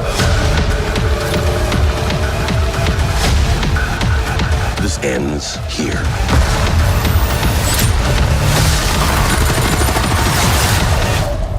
You recognize her? If you jump really fast, you might survive the blast. Yo. Okay. You know what? I like this. I'm okay with this. I feel like this is the epitome. This is the epitome of Revenge of the Nerds. Like that is that, right? Like you got a straight up nerd who he's not a fighter, he's not John Wick in disguise and nothing. All he knows is his little computer hacking and all that stuff. But you done mess with his wife, you killed his wife, and now he want revenge? Sign me up. Sign me up. I'm down for this. I like it. Listen, as an IT professional myself, I feel this. Okay. Now I'm not saying I condone his actions, but I understand. Y'all let me know. What did you guys think about the amateur trailer? So far, listen, I like Rami Malek. I think he's a fantastic actor. You got Lawrence Fishburne in there, so that Lawrence is gonna do what he does. And I like the concept. Like so many times we've seen these ideas of like, oh well, it's an ex-spy agent or an ex-military person, and he's gonna go rogue and he's gonna get revenge. Yeah, I mean, we've seen that story before. But to see an average, regular old computer nerd go crazy like this, listen. Now I like how this feels authentic. I'm with this. I am with this. So y'all let me know. What'd you think about the trailer? Is this something that you'll be watching? I definitely will go watch this. I will go watch this. Listen, it feels new. It feels a little different. It's just different enough to get my attention. But y'all let me know what you think. Quiet one. Kathleen Kennedy didn't ask the clear future vision from Lucas when he handed over the reins. Whenever they struggle with nostalgia, they just insert Vader. Yeah, well, that hell of a game plan, right? How's that been working out? Now, to be fair, Kathleen did promote Dave Filoni, and Dave Filoni is damn near the disciple of George Lucas, so he understands. Dave Filoni understands. I just think that they have a bigger problem with their business model. Like, I mean, they gave Dave Filoni more power, so now he can kind of oversee the projects and help them connect. But I don't know if it's too late. I don't know, because this is something that they really should have been doing a while ago, but we'll see. We'll see if they can, pull it together. Thank you so much, Quiet One. Shogun, what you got? In the Rami Malek trailer, that part with the pool was cool, but why in the trailer show all the cool stuff already? Sure. Maybe. I mean, the only thing I can kind of tell, and you're right, like at first when I was watching, I was kind of like, but the pool scene, it did kind of get my attention. All I can do now is hope that they have better scenes later. But I do think that made a very good visual scene. I mean, just that pool itself, I was kind of like, yo, where's that pool at? That looked kind of cool to visit, but that did look kind of cool. It did look like he had a long list also. So we only saw like what, 2 people, on that list. So maybe it's gonna turn up. Maybe there'll be more stuff. I don't know. But good point. Because y'all know I hate it when trailers show us too much. Let's see. Riga, what you got? Finished Agatha finally. Her story, literally the epitome of it be your own people. Also, thoughts on the Cap trailer? Actually looks good. Thank you so much for that.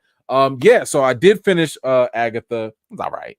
It's all right. I'm not blown away by Agatha. Like, I liked it. I don't think it was for me. But it's fine. As for the Cap trailer, I did not watch it. Like, why would I?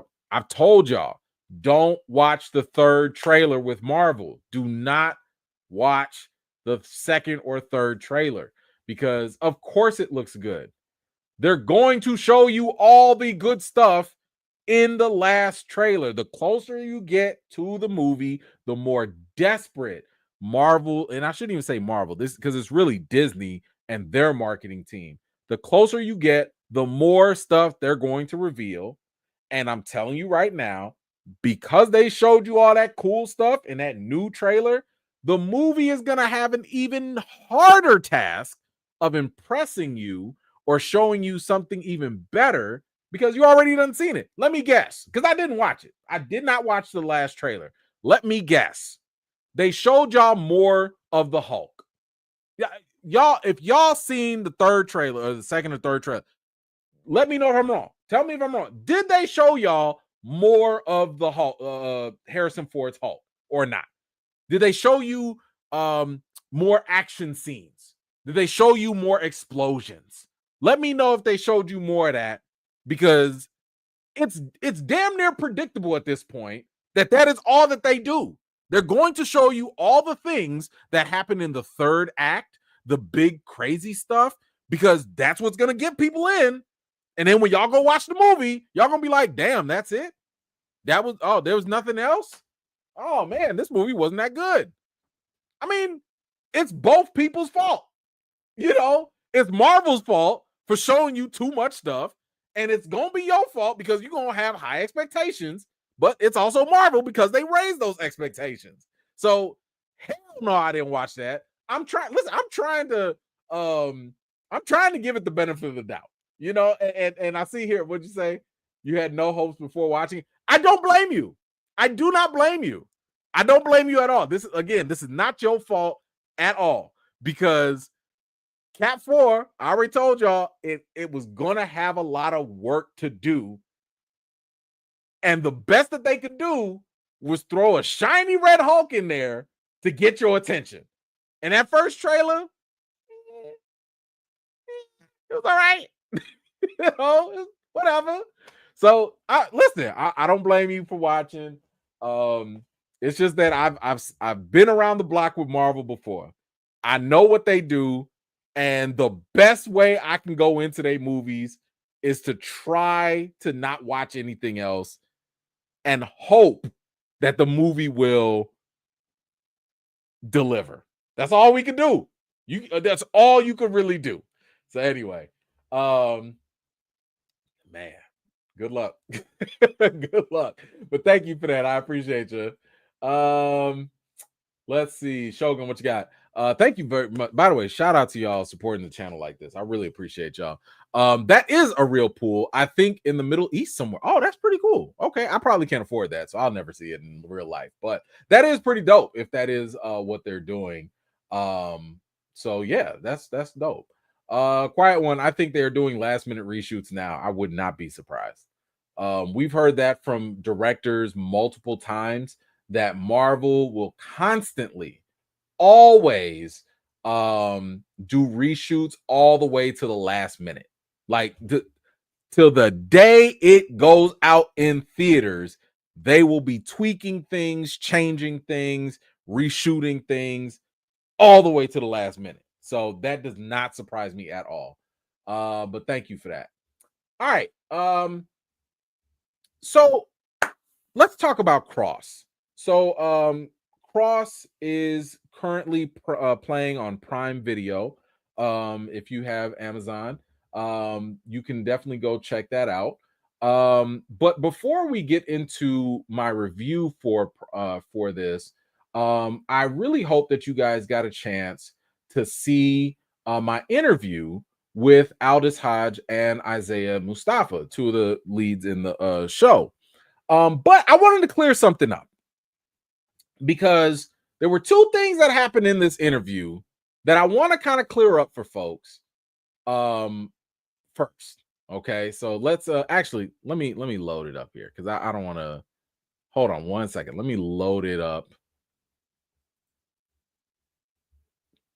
Man, how you? I can get that? Okay, so I want to kind of talk about what happened in this interview because there were some things that happened that I need to address, and there are some things that happen, you know, at the end of the interview that I need to fill in the gaps.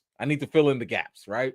So first of all, in case you missed it, Aldis Hodge tried to play me. Okay, my man, he called me out. So in case you missed it, this is how it started. Okay, this is how it started. What's up, man? How you doing? Hey, man. What's going on, Aldis? Isaiah, Emmanuel Noisette from the movieblog.com. Brothers, how y'all doing today? I'm doing good, but I don't see the right Funko behind you, man.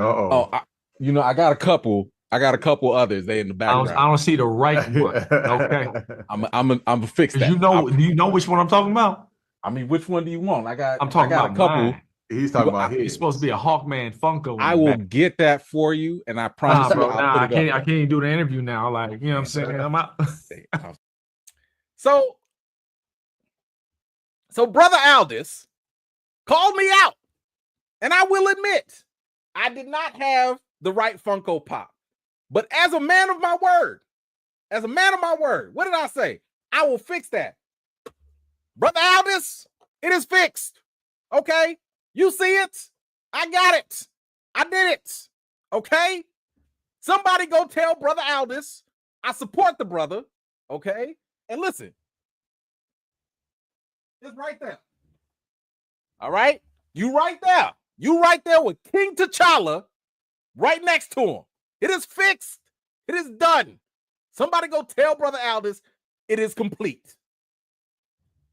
So, now that we got that out the way, I think we can go ahead and talk about Cross right now. Let's kind of go through the first season, and I'll give you my thoughts on it here. Let's see where we go. Let's start with this. So, just to give you a quick, intro into this, Detective Alex Cross. Of course, this is based off of the novels, and Cross is faced with some compelling mysteries, some that have to do with his career and some that obviously will affect his personal life. And he has to traverse all of these while also dealing with his own personal issues along the way. So as normally I do, I will give you guys what I thought was good first. And I think that the first thing that I really, really enjoyed was the supporting cast. Isaiah Mustafa, as you see here on the right, I thought he played his role as John's best friend. As Cross's best friend, John. I thought he did a really, really good job. Him and Aldis, they have such a great on-screen chemistry together. You could really feel their friendship or even their brotherhood through the screen. There are a lot of other characters, like in the show, that I thought did a very good job. The villain in this story, and I'm not going to, point it out because I don't want to spoil it for y'all, but the villain, oh my gosh, like the villain was the perfect psycho, perfect psycho. You got other characters in there that I couldn't stand them. Like I could not stand certain characters. I mean, in a good way, right? Like you're meant to not like certain characters. But yeah, I didn't like some of them. But that's just a testament to how good they did. But at the end of the day, you are coming here for Aldis Hodge. Aldis Hodge does a wonderful job in his performance as Alex Cross. I thought that he did a good job of exhibiting all of the many layers of his character. I really loved how he could be the smartest person in the room, a loving dad and a husband. But I really, really liked how Hodge didn't hold back whenever he had to show his character's vulnerabilities, especially when it came to his own personal mental health. And I mean, for those of you that know about the character, like he has he's a psychologist also, right? He's a detective with a psychology degree. So the fact that the psychologist is dealing with his own trauma and stuff, that to me was very, very compelling and very intriguing. Also, I really enjoyed the overall mystery in this story in the season. I liked how it wasn't just one thing that was going on. You actually have two big mysteries that are happening at the same time. And I liked how they kind of intertwined a little bit. That to me just really worked very well. And of course, listen, I really liked the whole idea of the portrayal of two black men just being friends who are cops, but at the same time, they don't shy away from the themes, some of the social themes that would come along with this. You have the tension of the black community dealing with police. You also have the intensity of being a black police officer dealing with social issues in the community. So the fact that they did not shy away from that, I thought it really added a level of authenticity. I personally have friends that are black police officers, so I hear these sides, from both lenses, and I thought this show really did a good job in capturing that in a believable way. So I thought that was done very well. There was one thing. Now we got to shift over to the bad. There were a few times that I thought the pacing was a little bit off with this show. There were some scenes that kind of dragged a little bit. There were some other times when I thought some of the characters probably could have been fleshed out a little bit better. We could have gotten a little bit more behind, certain characters, because there were times people would just show up and I'm like, why are you here? What are you doing? It just did not add up all the way. And oddly enough, and this is very strange, I thought that even though there are 8 episodes in this season, I thought episode 7 was the perfect way to end the series, or the season. But it didn't end there. Episode 7 had a fantastic cliffhanger. It seemed like everything wrapped up, but like once you get to episode 8, which is the last episode, it felt like it kind of dragged a little bit more, and it felt like it just did not know the right time to end, and it kind of affected my desire to see what happens in the next season. So I don't think that they really did a good job with that decision making. But let's get to the reason. Listen, I think that Cross overall is a fresh, compelling detective series, and I think it keeps you engaged from the beginning to the end, especially with a really good mystery story. Obviously, Aldous Hodge is the perfect version of Alex Cross, in my opinion. The story, the mystery, it does exactly what you need it to do, and that's usually the hardest part. So when it comes to the rating for Cross, I'm probably going to give this probably like an 8 out of 10. I really enjoyed it. It wasn't perfect, but I did have a good time with it. And I did, I enjoyed watching it all the way through. I think that if you like the novels, the Cross novels, which I have not read, but I think if you like the novels, you will like this. I think if you like series on Amazon, kind of like Reacher, I think you can also like this as well. And again, all 8 episodes are currently available on Prime Video. And apparently, Amazon liked this so much, they already greenlit a season 2. So, this is not something that you will feel cheated by in any way. But anyway, you guys let me know. Have you already watched all of season 1 for Cross? Do you plan on watching it? If and when you do, come on back to this video. Let me know what you thought in the comments down below. All right. Now, there was one more thing I wanted to address, and that was also in this interview, and it was at the very end of the interview. Let me see if I can get to it. Yes, I think it was right about here. It was right about here. So I just want to go ahead and address what happened at the end. Deal with. Yeah. And we're not shying away from that. Yeah. Hey, I appreciate every single thing that y'all said and what you guys put out there on that screen. Fantastic work. Thank you so much for your time.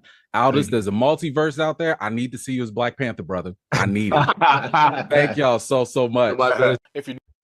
So, in case you missed it, Aldous said something right after that. He said something right after that, but the powers that be cut that video short. I didn't do it. Like, listen, I tried to plant the seed now. I tried to go ahead and be like, hey, man, T'Challa right there, bro. T'Challa is right there for you, okay? I tried, but they cut it off. But I'm going to tell you what he said. So, yes, he was laughing about it. And for those of you that don't know, back in 2011, Aldous Hodge had expressed the desire to play Black Panther. Obviously, this is way before Chadwick ever got it. But what he said was he laughed about it, of course, and he was like, man, somebody better go call Marvel. Which means, at least the way I'm taking this, he's not opposed to playing Black Panther at all. That's the way I'm interpreting it. And maybe we do need to go call Marvel. Maybe we do need to let Marvel know your Black Panther variant, reboot, T'Challa, whatever. The next T'Challa, whatever you want to call him, he's right there. And I've told y'all, if you watched what was that? Black Adam, that was his audition tape right there where he could play Black Panther. Now, I don't know if my brother can go ahead and do the African accent, but listen, you got the acting ability. He could be definitely eye candy for the peoples out there, and he can do physical stuff. What are you waiting for? What else are you waiting for? So anyway, just wanted to give y'all that little inside tip right there. Again, Aldous Hodge to me would have been a perfect casting of T'Challa if they end up doing that. And it seems like he doesn't have a problem with it. Seems like it. But anyway, you guys let me know what you think about Cross. If you have seen it, feel free to let me know your thoughts in the comments. I'm gonna clip that too, by the way, so I can send that to Aldous because he tried to play me, but bro, I got you. I told you I got you. All right. Let's see. Quiet one. Aldous Hodge for new T'Challa BP3. Just saying. Yeah. Yes. And just for the record, because I don't, it's so funny to me that people will be like, yo, E-Man, what do you think about this person as T'Challa? When I tell you, unless you're bringing me someone white, I don't care. I just want T'Challa on screen. So almost everyone, it's almost all of the above. People be like, what about Damson Idris? Yes. What about Aldous Hodge? Yes. What about Trevante Rhodes? Yes. I don't care.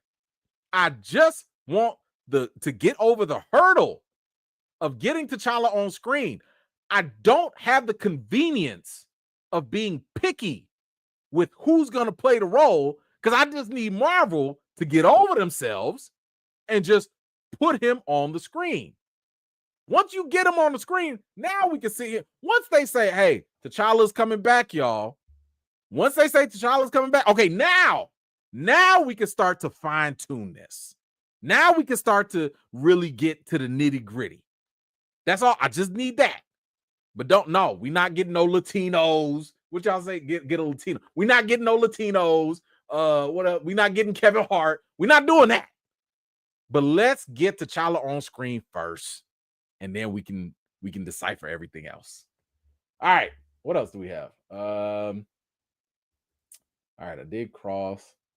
Okay, let's go over some official MCU updates. So we had there was another D23 that went down, and this was in Brazil, right? So in Brazil, more things for Marvel was announced, and we were able to get a glimpse of we got trailers, we got different announcements from Kevin Feige, no less.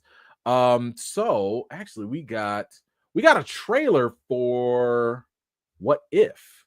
So man, let's watch another trailer, y'all.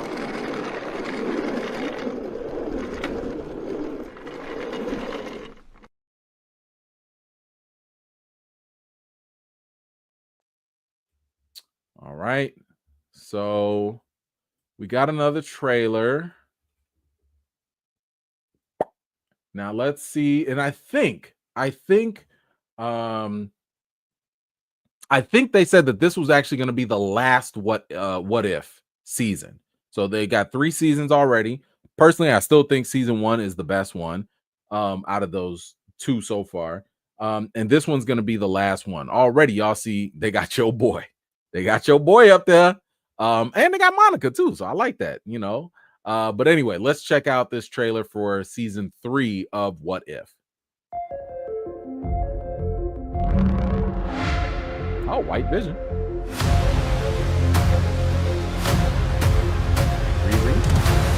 Let's begin. Up for an adventure? Always.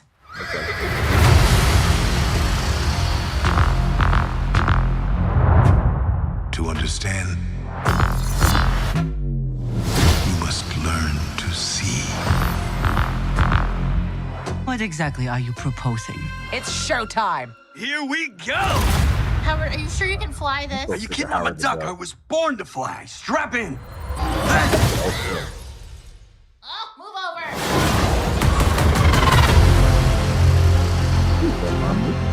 If we all go down, the world will be left defenseless. This is the shot we have. We may not get another one. Let's finish it.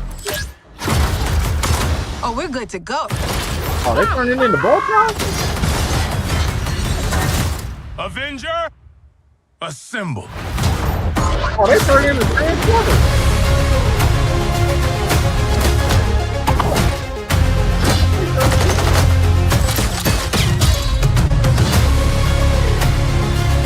Light them up now. There now. This is where your story ends. Oh. All the watches. With some mysteries, the only answer is what if?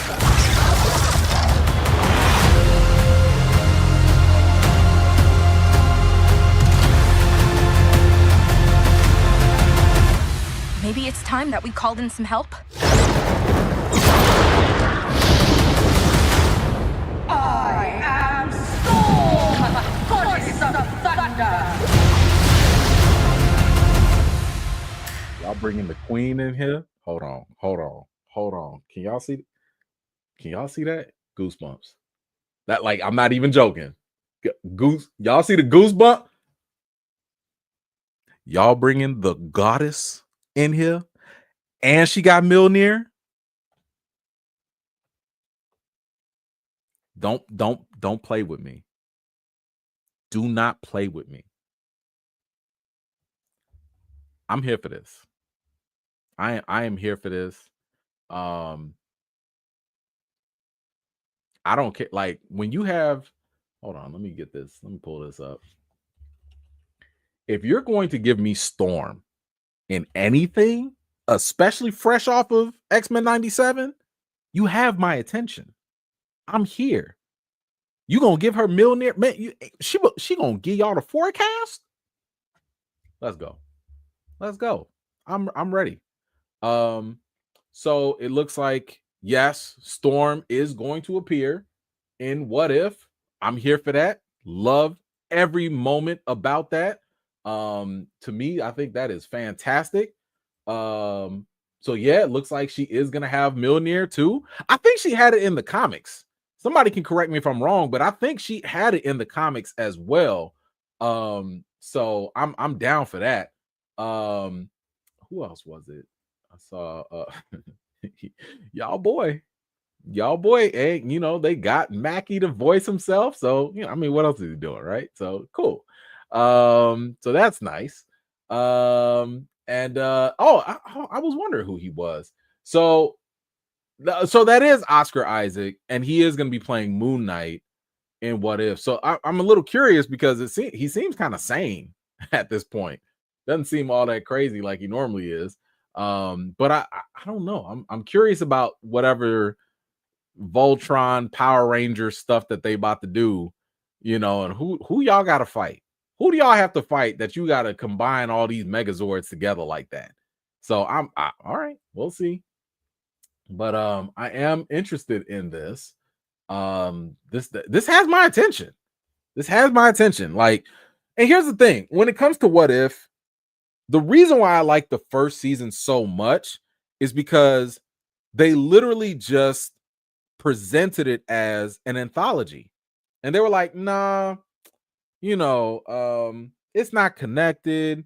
It's a bunch of different stories, and that's fine. Like, to me, I'm like, that's what made the comic What If so interesting, because it didn't have to be tied to anything. It was just kind of like, man, in this world, this is what would have happened if this person married that person, or if this person went down this path, or whatever.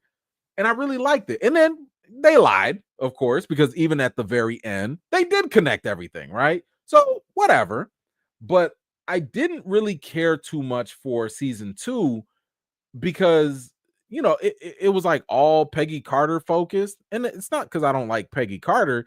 It's just the fact that, like, I like the anthology stuff. I like the fact that it wasn't that connected.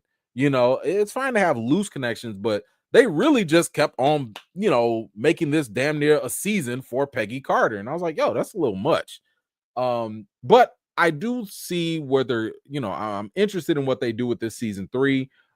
Because it does look, you got all the Watchers coming in here, because the other Watchers, they might be mad at the current Watcher now, because he been interfering and he not supposed to interfere. So they might jump him. His brothers might come in and jump him. We don't know. That'll be interesting to see. But I am curious about where they go with this. So we gonna see where they go. We did get an update about Fantastic Four. So we do have an official synopsis of what Fantastic Four, the first steps. Now we know what it's going to be about. It says here, set against the vibrant backdrop of a 1960s inspired retro futuristic world, forced to balance their roles as heroes with the strength of their family bond, the Fantastic Four must defend Earth from a ravenous space god called Galactus and his enigmatic herald Silver Surfer. And if Galactus plans to devour the entire planet and everyone on it weren't bad enough, it suddenly gets very personal. I don't know what that means. I mean, if you eat my planet, I don't know how much more personal it can get beyond that. Like what are we talking about? But I did read a couple rumors. And y'all, I don't care about this movie. Like, Fantastic Four is not something high on my bingo card list, or on my list. But the rumors were basically that they were going to show the Fantastic Four fighting all these kind of villains and stuff. I think somebody said Mole Man might be in there somewhere. Whatever. Whatever. I'm whatever. I am curious, and I don't know if it was confirmed or not, but I'm wondering if Franklin Richards is going to be in this. Because if Franklin Richards, if he is in this, that's an automatic game changer. And if you don't know what Franklin Richards is or what he can do, wow. Like, that's a powerhouse right there. So I'm curious to see what they do, but I think they also confirmed officially that old girl from Ozark, she is going to be the Silver Surfer. But as I was cautioning people before that were jumping out and to conclusions, this does take place in an alternate universe. So this is not the official 616. This is another universe where the Silver Surfer is a female, and it's not Norn Rad. But 9 times out of 10, they're probably come on over to our universe. They'll probably cross paths. And then we'll probably get the 616 Norn Rad later, which I still hope does end up being Lakeith Stanfield. I think that role for him would be really good. I cannot believe and I will not forgive some of y'all for actually saying Lakeith should be Blade. No, but Silver Surfer, yes, I think he would be a very, very good Silver Surfer. Let's see. Now we do have some updates here, and this is from the big boss man himself, Kevin Feige. So Kevin Feige took to the stage and he gave some official updates and announcements on a couple different properties for the MCU. And of course, listen, when it comes to Marvel, you got the rumors and the leakers. You got to take that with a grain of salt because maybe it happens, maybe it doesn't. You got the big trade outlets, Hollywood Reporter, Deadline, blah, blah, blah. They'll report stuff, whatever. We have to take whatever Kevin Feige says as gospel, right? If he says it, it has to happen. And if it doesn't happen, that's on him, right? It don't get no more official until Kevin Feige says something. All right. This is why I hold his feet to the fire, because he was the one that told us Blade was coming, and all we got was a voice. That's on him, right? He was the one that said we're not going to recast T'Challa, and we got all the mess that we got. That's on him. Okay. So I take what Kevin Feige says seriously. You know, now he's the one that said we have no plans for Eternals 2. I take that very seriously. And I think that is something we should all take to heart, because ain't gonna be no Eternals 2 at all. Anyway, so Kevin Feige had a couple other things to say. And here were a couple things here. He says here that his favorite MCU moments was Tony Stark saying, "I am Iron Man," Black Panther being revealed for the first time, and the portal sequence in the Avengers movies. I'm assuming he means, the on your left. Those are some great moments. Those are some fantastic moments. I know for me, the Black Panther showing up in Civil War, that was everything. That was it for me. If you could find a way to make Black Panther show up in Doomsday or in Secret Wars, I'm telling you right now, I'm going to be that guy that's going to be screaming from the top of my lungs. I'm going to be that guy that's going to be clapping until the credits are done. If you show me T'Challa is back, I might shed a tear. It might be 2 thug tears. I don't know. But please let it be. But those are some good moments. I agree with those moments. Those are definitely some good ones. I mean, the on your left, that is absolutely a fantastic scene. I don't know if I could think of like any other better scenes or moments in the MCU right now. But those would be it. I think those would be it. There were some heartbreaking scenes. I mean, when T'Challa got dusted, my heart sank. I didn't like that. I know everybody else was crying over Spider-Man. Oh, Mr. Stark, I don't feel too good. Yeah, okay. Man, when T'Challa was like, "Come on, Okoye." Okay. Oh, I almost turned pale. Anyway, let's see. What else did he say? He did have something to say about Scarlet Witch. On the future of Scarlet Witch in the MCU, he said, "All I can say is that we're excited to find out when and how she can come back." So basically, she ain't dead. Or maybe she did die. I don't think she died. I don't think she died at all. Because you did see that little puff of smoke right before. So for all we know, she got teleported. It's either that or she had a bad case of magic gas. I don't know. But I don't think she died. We already saw the weird stuff happen in Agatha. I won't spoil it for people that haven't seen it, but if what they did in Agatha could happen, it kind of makes sense that, yeah, Scarlet Witch ain't finna be gone either. Okay, so take that for whatever you want, how you will. Now this, I like, well, no, let's do this one first. So Kevin Feige says the X-Men will be important to the MCU after the events of Avengers Secret Wars. First of all, let me just say, duh, they better. Listen, I know a lot of y'all have been out there saying, man, Phase 4 sucks. Man, Marvel has been slacking. Listen, I've been right there with you.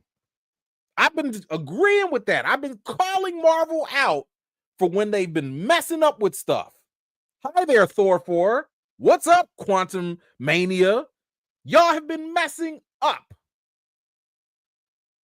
But I've told y'all this before as well.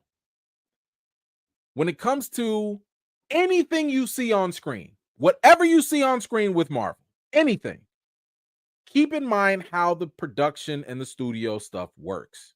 If you see it on screen, that was something that came up through an idea 5 or more years ago. We are always behind. So all the crap that we saw on screen that did not work, a lot of that came from the pandemic era. That was when the pandemic happened. That was when Bob Chapek was in charge. That was when Disney forced Marvel. Yes, they can force them because they are their daddy. They forced Marvel to make more stuff at a higher pace and more quantity. And all that stuff was done with little to no supervision. The quality control was crap. This is why, and I've been saying it for years now, I'm not excited for anything in the MCU until after 2025. So, Cap 4, not excited for that. I don't know, Fantastic Four, Thunderbolts, I'm not excited for that. I'll watch it, but I'm not excited for it. The only exception I had was Deadpool and Wolverine, because I knew that was more of a Ryan Reynolds thing than it was a Kevin Feige pandemic belief, idea. So that was the only exception. I think I've been very clear about that too. Deadpool and Wolverine, that's the only thing that was going to get me excited. However, once we get to Avengers Doomsday, once we get to Secret Wars, now I'm going to start looking at Marvel in a different way. Now you guys are going to have all the time to have all the stupid fun you want with the multiverse. Ooh, Robert Downey is Dr. Doom. I don't care. Because after Secret Wars, that is going to be the time where Marvel has the opportunity to be done with the multiverse, to be done with all this time travel nonsense, and hopefully do a soft reboot, because whatever they do after Secret Wars, so what is that, in 2027? That's going to become the new norm.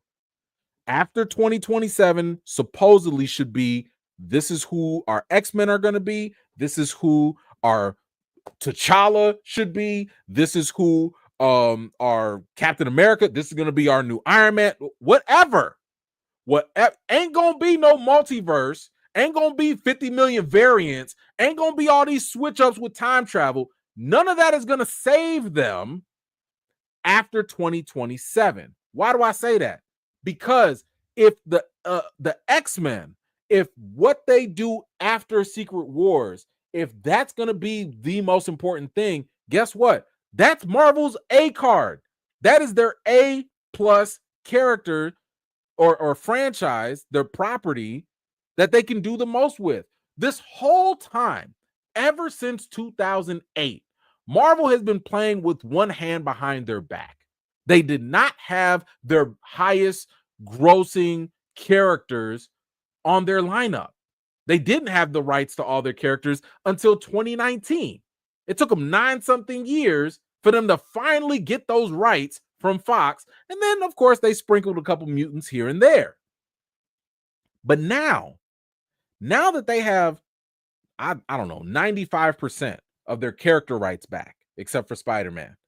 Now that they got all they weapons in they holster, now that they really can cook, this is where I think we can really judge Marvel even more. Because this is the same reason I had a harder critique against the DCU or DCEU. DC did not have any character right issues. They had all the players on the table. They had all the reason in the world to take their time, do their thing, but they rushed it and they messed up with Zack Snyder. As an overall, the DCEU was a failure. Overall, you could like a couple movies here and there, but it was not a success. That's why they have to restart, by the way. Marvel, they at least had an excuse that they couldn't do everything, and they had some misses, but they had way more hits, way more. But after Secret Wars, this is when we can really say, okay, Marvel, I don't care about that no Channing Tatum gambit. Have your little fun with that, okay? I know you're going to make a name for yourself out here. Okay, that's fine. Have your little fun. But what you do in 2027 moving forward, that is going to be the new norm. So if Kevin Feige is sitting here saying that the X-Men are going to be, really, really important, we have to take him for his word for that. And that is what I'm going to judge the MCU on. I'm going to judge the MCU because we saw what Fox did with the X-Men, and it was terrible. They gave us a couple good ones. Shout out to First Class. Shout out to X2. Shout out to Days of Future Past. They gave us a couple good ones, but we're not going to forget Last Stand. We're not going to forget Apocalypse. We're not going to forget the nonsense. Actually, I hope we can forget the nonsense of Dark Phoenix. I hope we can. But now the ball is going to be in your court. You said they're important, Kevin Feige. X-Men, that's it. This is going to be the barometer. This is going to be the real test of what Marvel can do. Okay? Moving forward, Kevin Feige gave a little bit more. He said he spoke on Miles Morales, on when he will be introduced in the MCU. He said Miles will appear in the third Spider-Verse movie. Well, duh. Yeah, we know that. Which is in production. He said, I hope that shortly after that, he can enter in the MCU in live action. First of all, if you've been paying attention, Kevin Feige, I don't even know why you're trying to play cute with this. Amy Pascal has already ratted you out. I've told y'all about Amy Pascal and how Amy Pascal basically, she's the other co-producer, right, for the Spider-Man stuff with Sony, even though she got fired from Sony. But Amy Pascal, Spider-Man is her bread and butter. This is how she gets her checks cashed. This woman was like, man, we finna have 6 Spider-Man movies. Kevin Feige was like, if you don't shut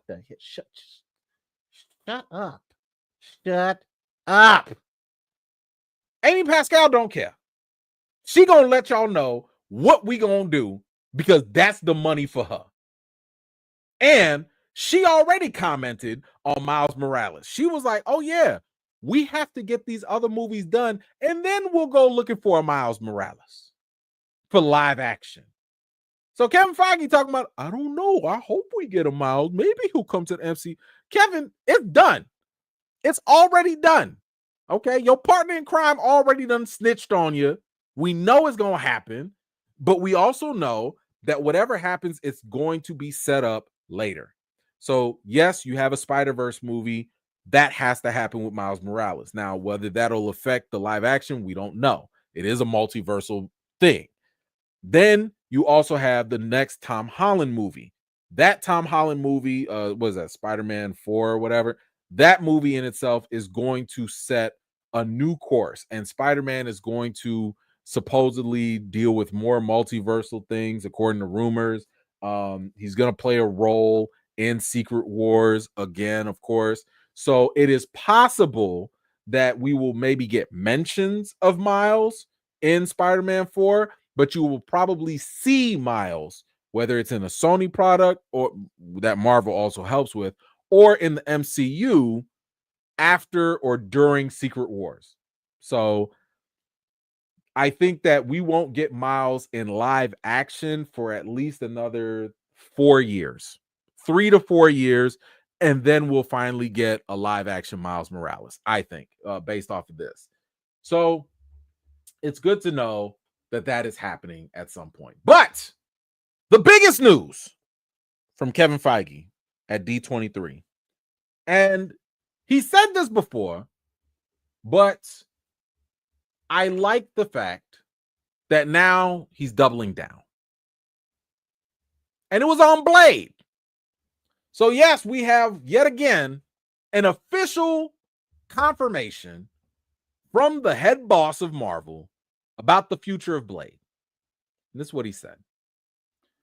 We are committed to Blade. We love the character. We love Mahershala Ali's version of him. I can say that the character will make it to the MCU.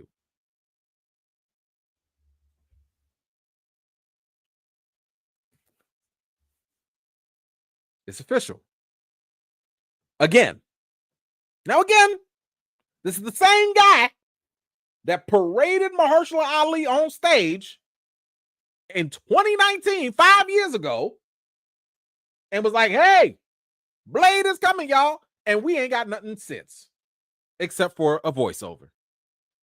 And I've already told y'all, the problem with everyone having these hopes dashed about Blade, that's on Kevin Feige. That's on Marvel. Why would you show us something and not give it to us? Especially if you were not ready. You didn't have a director. You didn't have a finalized script that everybody agreed on. You jumped the gun. You put the cart before the horse. And you got our expectations and hopes up.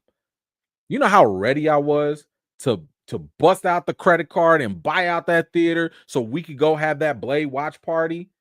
Meanwhile, Mahershala Ali done turned 50-something years old. He could have had 2 movies under his belt by that time, at least. Let's also not forget that it was Mahershala Ali that brought that idea to Kevin Feige. Hey, maybe you should do a Blade movie. I want to help. So this was not something on Marvel's list or a priority list. But in past interviews, Kevin Feige did say, and I have this on my page, y'all saw it. He did say, we're waiting for something. I'm paraphrasing. He wants to wait for that magic thing. Kind of like how Hugh Jackman was the magic ingredient for making Deadpool and Wolverine big, making it a spectacle. Kevin Feige wants something like that for Blade. Last time I checked, Wesley Snipes is still alive. If Wesley Snipes is not the magical ingredient, a la how Hugh Jackman was for Deadpool and Wolverine, if Wesley Snipes ain't that magical ingredient for Blade, I don't know what is. What else are you going to do? Who are you going to bring in? Are you going to get Eddie Murphy and dress him up and bring him in as a vampire? Like, are we doing Vampire in Brooklyn? Is that what you need? Is that the magic you think is going to make this work? It's Blade. If you give us Blade in a I'm not even saying it has to be, super simple, but I'm just saying, if you just give us Blade the way that you gave us Black Panther. We had no expectations for Black Panther. You brought him in. He was a supporting character in Civil War.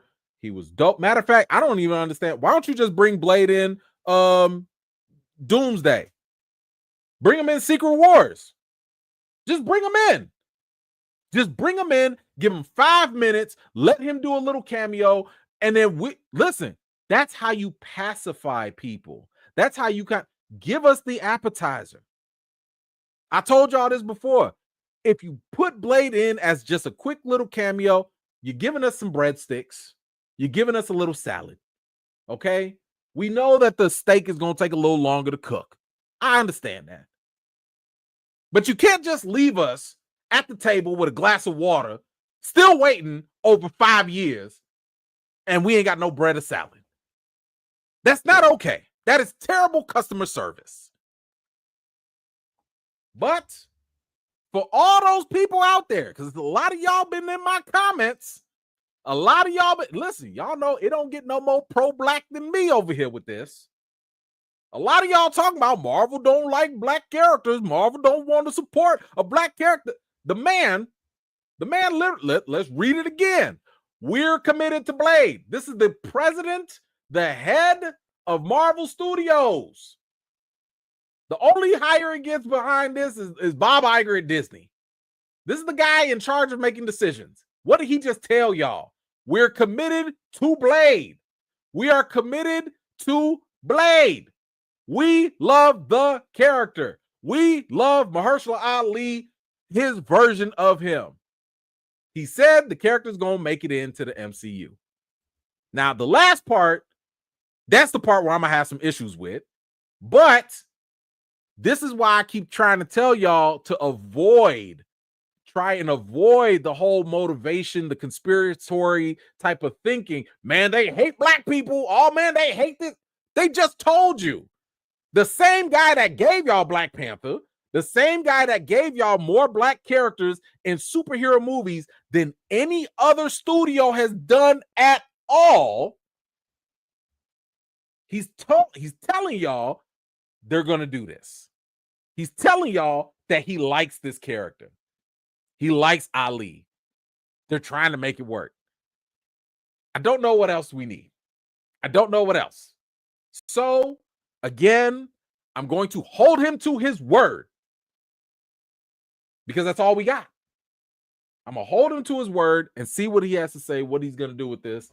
But I will say that I do like the fact that at least he said something, but you got to show us something. Like at this point, words don't matter. I'm sorry. Words don't matter as much. They don't hold as much weight compared to, hey, Ali is going to show up in a cameo in Daredevil. Hey, Ali is going to show up in a cameo in, I don't know, Cap 4, whatever. At least show the man. Anyway, you guys let me know. How did you feel about these MCU updates? Which updates are you liking? Which ones are you not liking? Maybe you are you excited for What If Season 3? How are you feeling about the X-Men being important in the MCU? And what do you think about this official Blade update? I need to see more. I need to see something. All that talk is cheap. That's all I'm saying at this point. It's talk is cheap. But anyway, y'all let me know what you think in the comments down below. All right. We are approaching close to the end. We got Gladiator to review, and then we're gonna talk about all this Denzel news. We're gonna talk about all that Denzel news. So let's talk about Gladiator 2.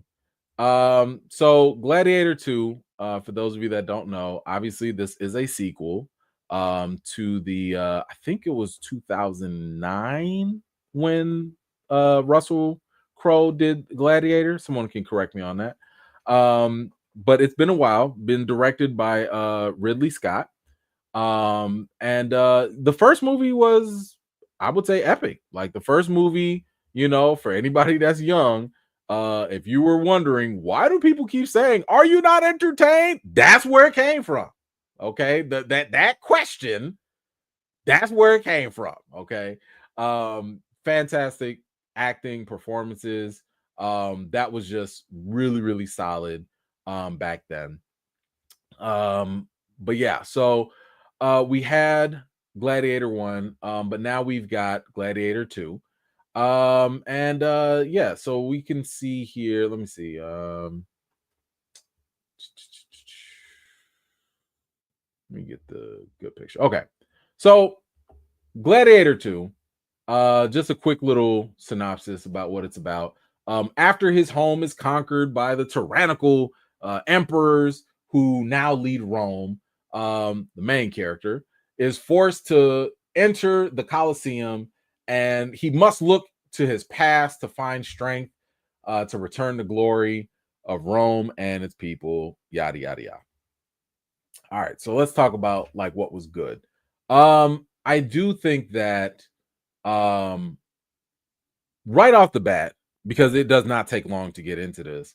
The fight scenes are really, really good. The battle scenes, the action sequences are done very well. I really enjoyed it. Of course, you're going to get a lot of spectacle when it comes to the Coliseum. The Coliseum has got all these crazy fights. I mean, this Pedro Pascal fight with Paul Mescal, that was done so well. Really enjoyed it. But yeah, every single time that we get like some real hand-to-hand combat, some real fights, they just do such a wonderful job.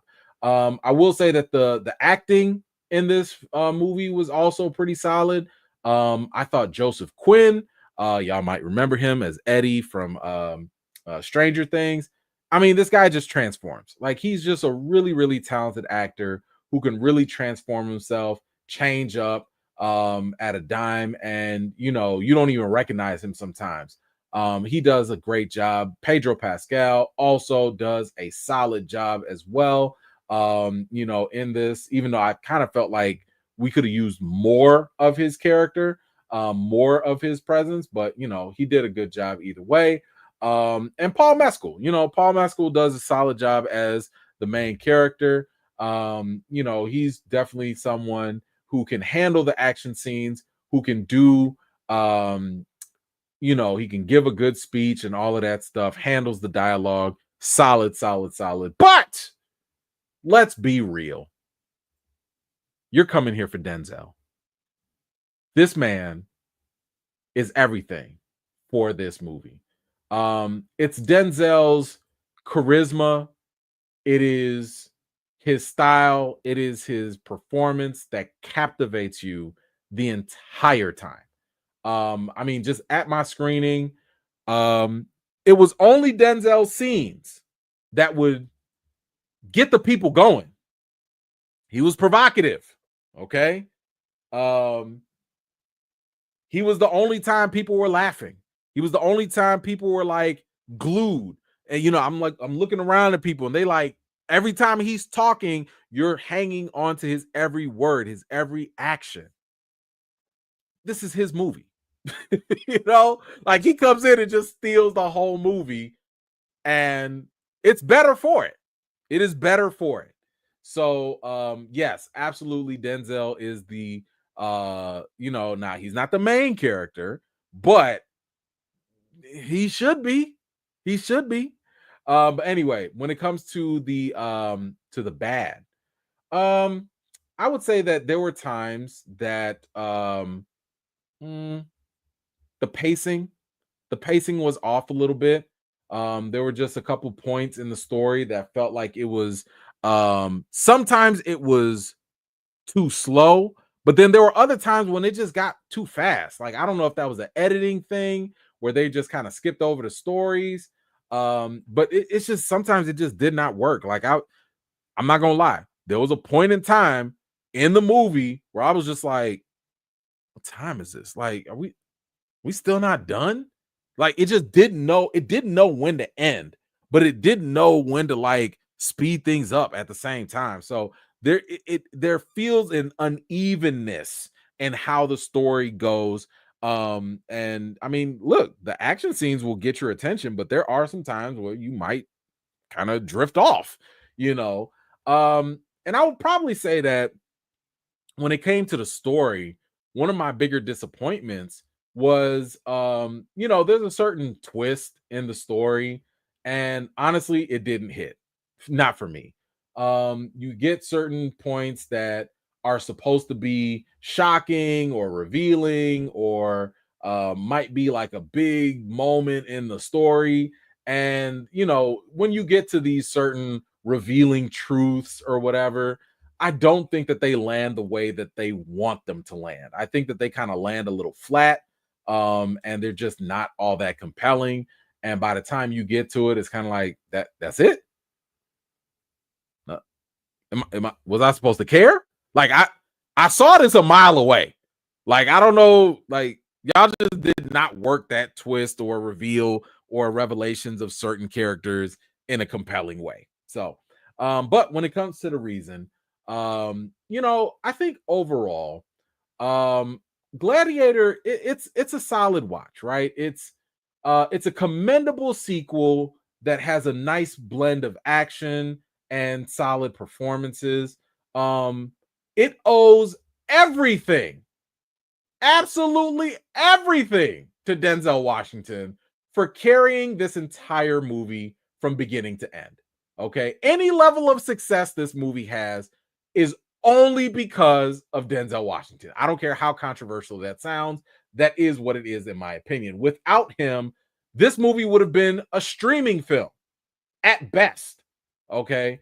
And I think that it's a little unfortunate that Gladiator 2, it has to kind of like live in the shadow of its predecessor, and I don't think it can escape it.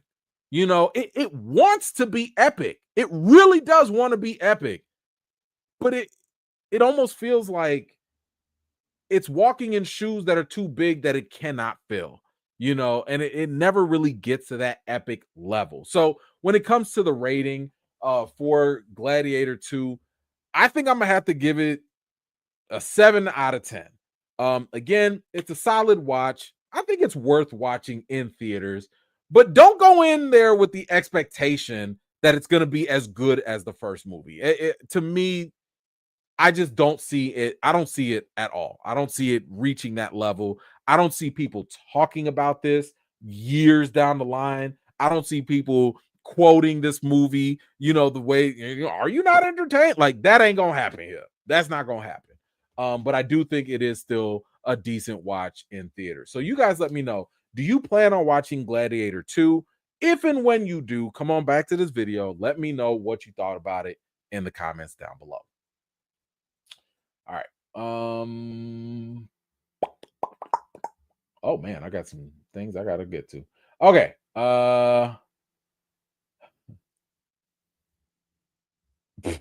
Okay, here we go. I don't even know why I'm entertaining that. My man Sheed, good to see you, my brother, since that butt whooping I gave you in fantasy football. He got lucky. Don't ignore him. But it looks like the brother is auditioning for the Black Panther. Yeah, you know, maybe. You know, I'm assuming you might be talking about maybe Aldous. Let's see. What you got? Wakanda. What you got? For passing the message to Aldous about him needing to suit up. Thank you. Come on, Aldous. We looking for you. Earth 616 cast T'Challa. Yes. Yeah. Listen, if I can get the chance, I'm gonna talk to everybody. I wish I could talk to him in person. That's why I really would have had that conversation. But yeah, I wish. Ray Bay, we need that t-shirt, man. I don't care. Okay. I'll see what I can do. But thank you. Let's see. Mambo, good to see you. Early live. I finally caught one again. P.S. Franklin Richards is in the movie as a baby. Then a 4-year-old set photos show the baby. I haven't seen any set photos, and I don't care. I might need to get the shirt. I don't care. Like I don't care about no leaks. I don't care about no story. I don't care about Fantastic Four. It might be great. I don't care. I don't care. Mambo again. MCU is rushing to get out of the multiverse to X-Men. That's smart. That is smart. They need to.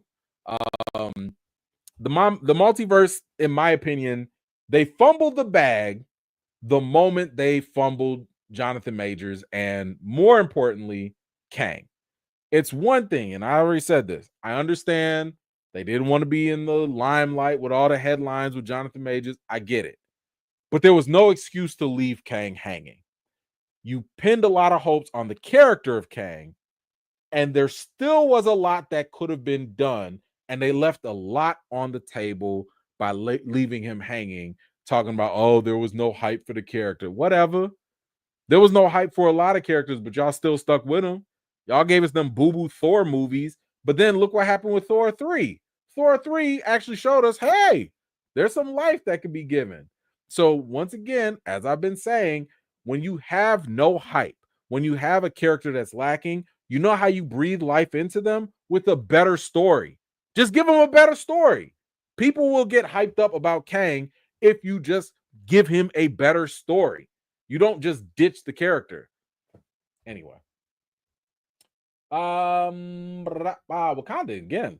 Agreed. Without all their weapons, it makes even more sense that this MCU isn't the true Earth 616. The lack altered everything. Thus, I agree with E-Man. So, yeah, I mean, and that's kind of the whole thing, right? Like, they don't have all their weapons, so it's harder. So the MCU got graded on a curve, if we're really being honest about it. They sat here and played with their C-level heroes and their B-level heroes, and they did great. They made Iron Man a household name. They made Captain America actually interesting. They did a lot with characters nobody was checking for. But now that y'all got y'all main coup de grace, y'all got the X-Men. Ain't no you can't blame Fox no more, right? You ain't got no excuses. All you can do is make sure that you make these things amazing. That's all you can do. So yeah, no more excuses now. Marvel, the real test is here.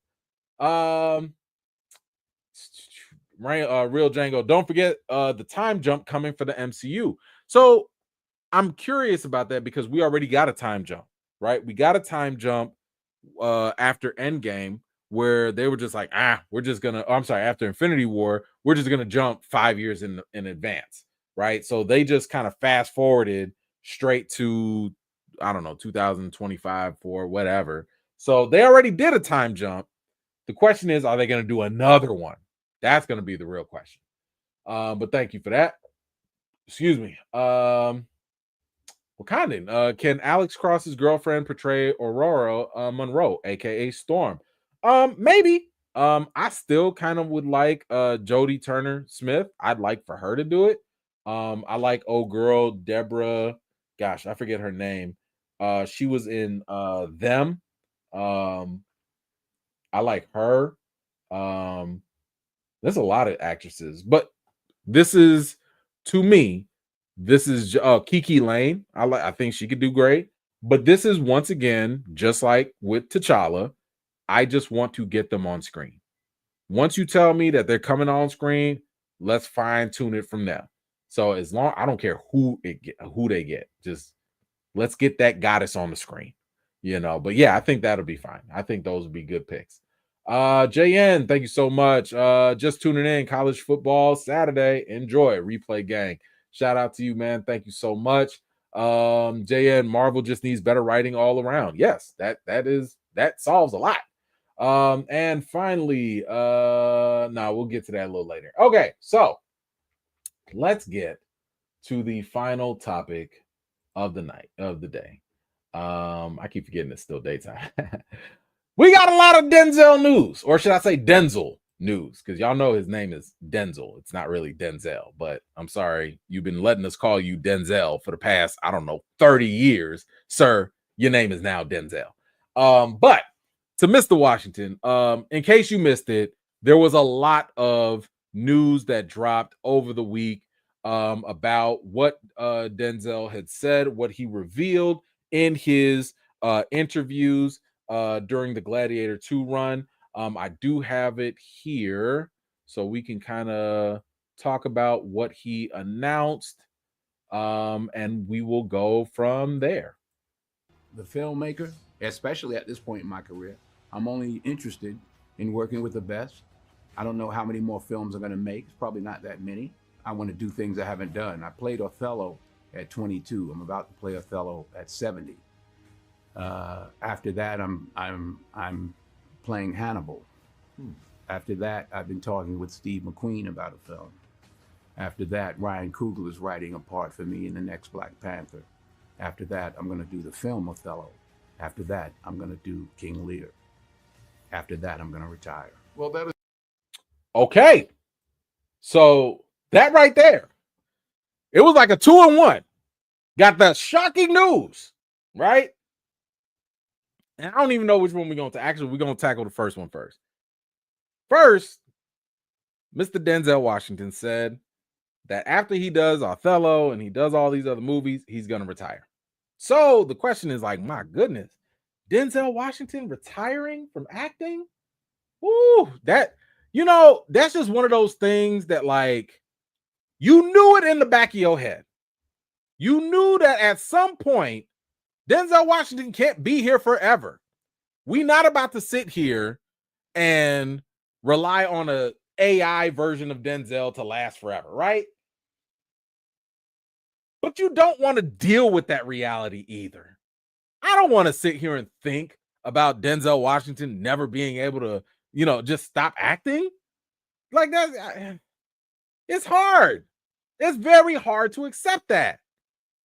But they can't do this forever, and there's an argument that could be made that, like, hey, you like to see them go out while they still got it, right? I just talked about Gladiator II. Denzel still got it, right? He hasn't lost a step.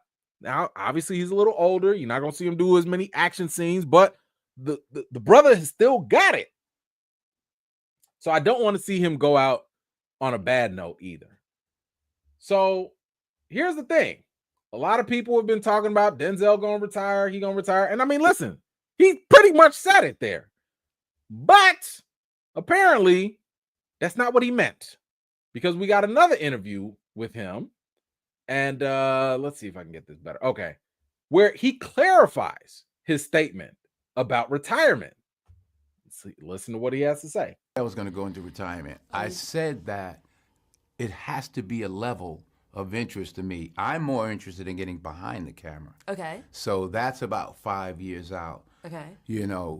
It's very difficult. And I may have used the word retire. You did. But I look at life in 3 sections. Okay. You learn, you earn, and you return. I'm in the return part of life. Right. And it's also informed by, and even the interview that I did has been informed since by me going on tour for 3 weeks with my sons and my daughters. And I really see, and now going on tour with Paul and Fred, they're taking over. Okay. That I'm not retiring. It's not like, okay, on June 5th, that's it. Yeah.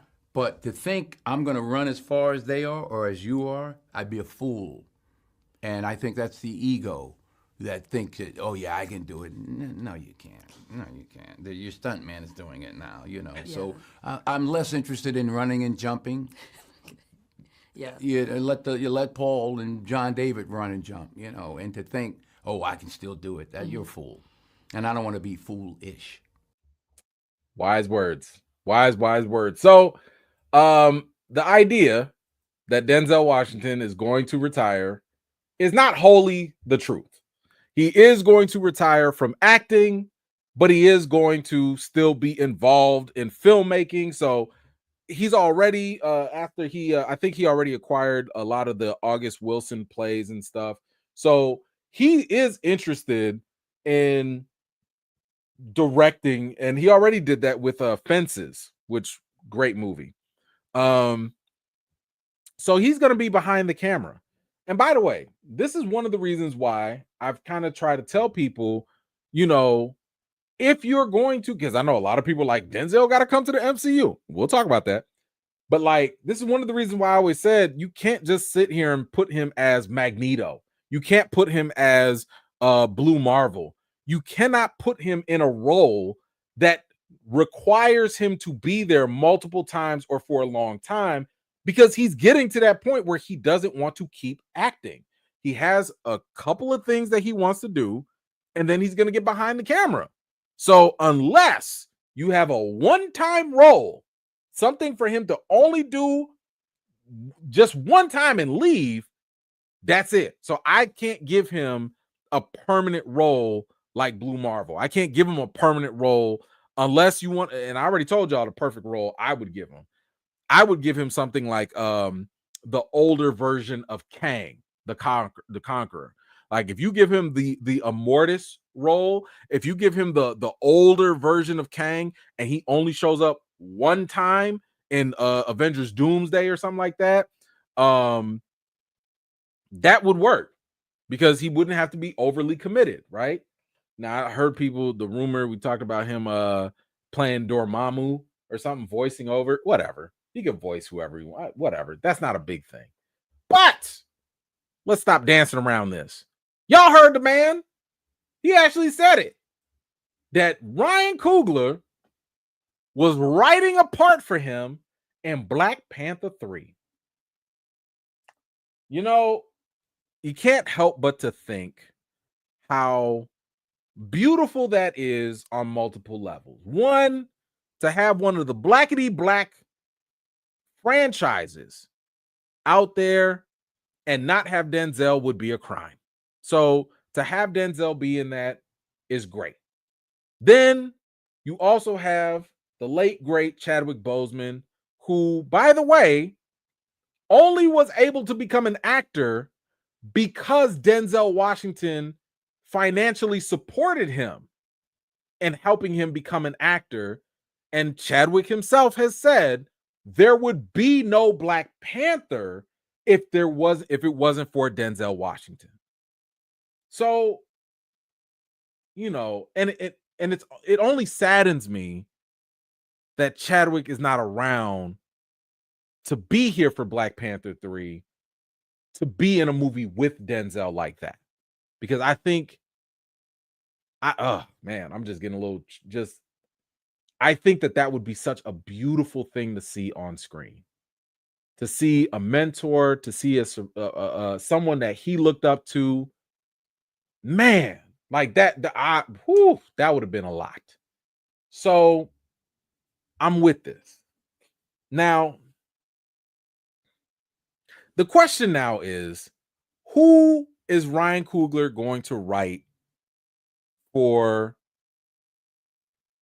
Denzel to play in Black Panther 3? So I got a couple ideas. I got a couple ideas of a couple characters that we could get. And I'll give you a couple. So first, let's just go through I'll give you my 5. And let's take this off the list. I'm gonna give you the weakest ones first. The weakest one to me would be Magneto. And I already told y'all we don't need Magneto, Denzel as Magneto, because he's not gonna last. It'll just be a temporary thing. To me, it would just feel like superficial fan service. And I think Denzel is too good for that. Because we've already seen how Marvel deals with superficial fan service. Remember what they did with John Krasinski and Mr. Fantastic and Doctor Strange 2. I don't want them doing Denzel like that. Don't want that. All right, so top 5, we'll start from the bottom up. Number 5 would be a random tribal leader. Once again, that's too little for me. If you got Denzel Washington in one of his final roles, you cannot sit here and tell me, oh, he the uncle, cousin of the Jabari tribe, blah, blah, blah. No. No, thank you. Again, I'm happy that Denzel's going to be in Black Panther 3 at all. I'm happy about that. But you got to give him more than just some random tribal leader. 2 or 4. Let's go with 4. Somebody had said that he could be an elder version of Killmonger. Now, I understand the appeal there. You want that Training Day energy, but older. Maybe. But to me, I would not need to see Denzel forcing that energy unnecessarily. And I'm kind of tired of Killmonger. I know a lot of people like the character, and he was great in what he did, but I don't need to keep forcing it. Sometimes it's okay to let that character just be there. So I'm okay with that not being the case. So no thanks for the older Killmonger. Now, third, you do have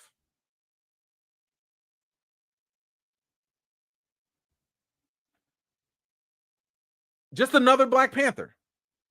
He could be a Black Panther from the past. Some people have talked about Bashanga. Sure. Now, this would depend on what the story is. I don't really understand how that would work, but if he's like a flashback character of some sort, okay. Now, the problem with making him Bashanga or another Black Panther, though, is the fact that, like, how much action is he really going to do? Now, he could do a lot with the mask on, but I'm not really sure if that's going to work 100%.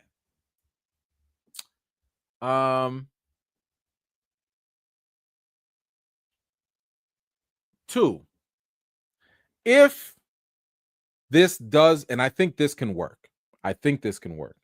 If Black Panther 3 takes place after Secret Wars, if it takes place after Secret Wars, then that would mean, once again, it's a soft reboot. They could recast T'Challa, they can recast everything, they can undo a lot of stuff that we previously got, and they could start over. You could make him a variant or a new version of T'Chaka. I'm okay with that. If you want to make him, and shout out to John, what was it? Candy, I think his name was. He was a great T'Chaka. He was fine. But if you want to make Denzel T'Challa's father, who we know he gonna have the Uncle Ben syndrome, he gonna have to die. But I think that would be a really good moment for him to show some vulnerable sides, some good drama, some really commanding scenes, and then he probably have a great death scene too, because he has to die in front of T'Challa. Like, that's just, he's got the whole Batman thing going on. So I think that would work, a variant to T'Chaka. Honorable mention. I like the idea of T'Challa's uncle.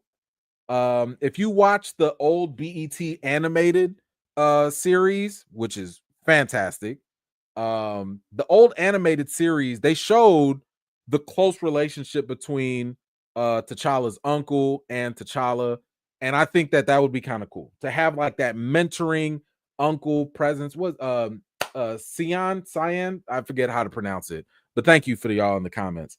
I think that would work. That could work as well.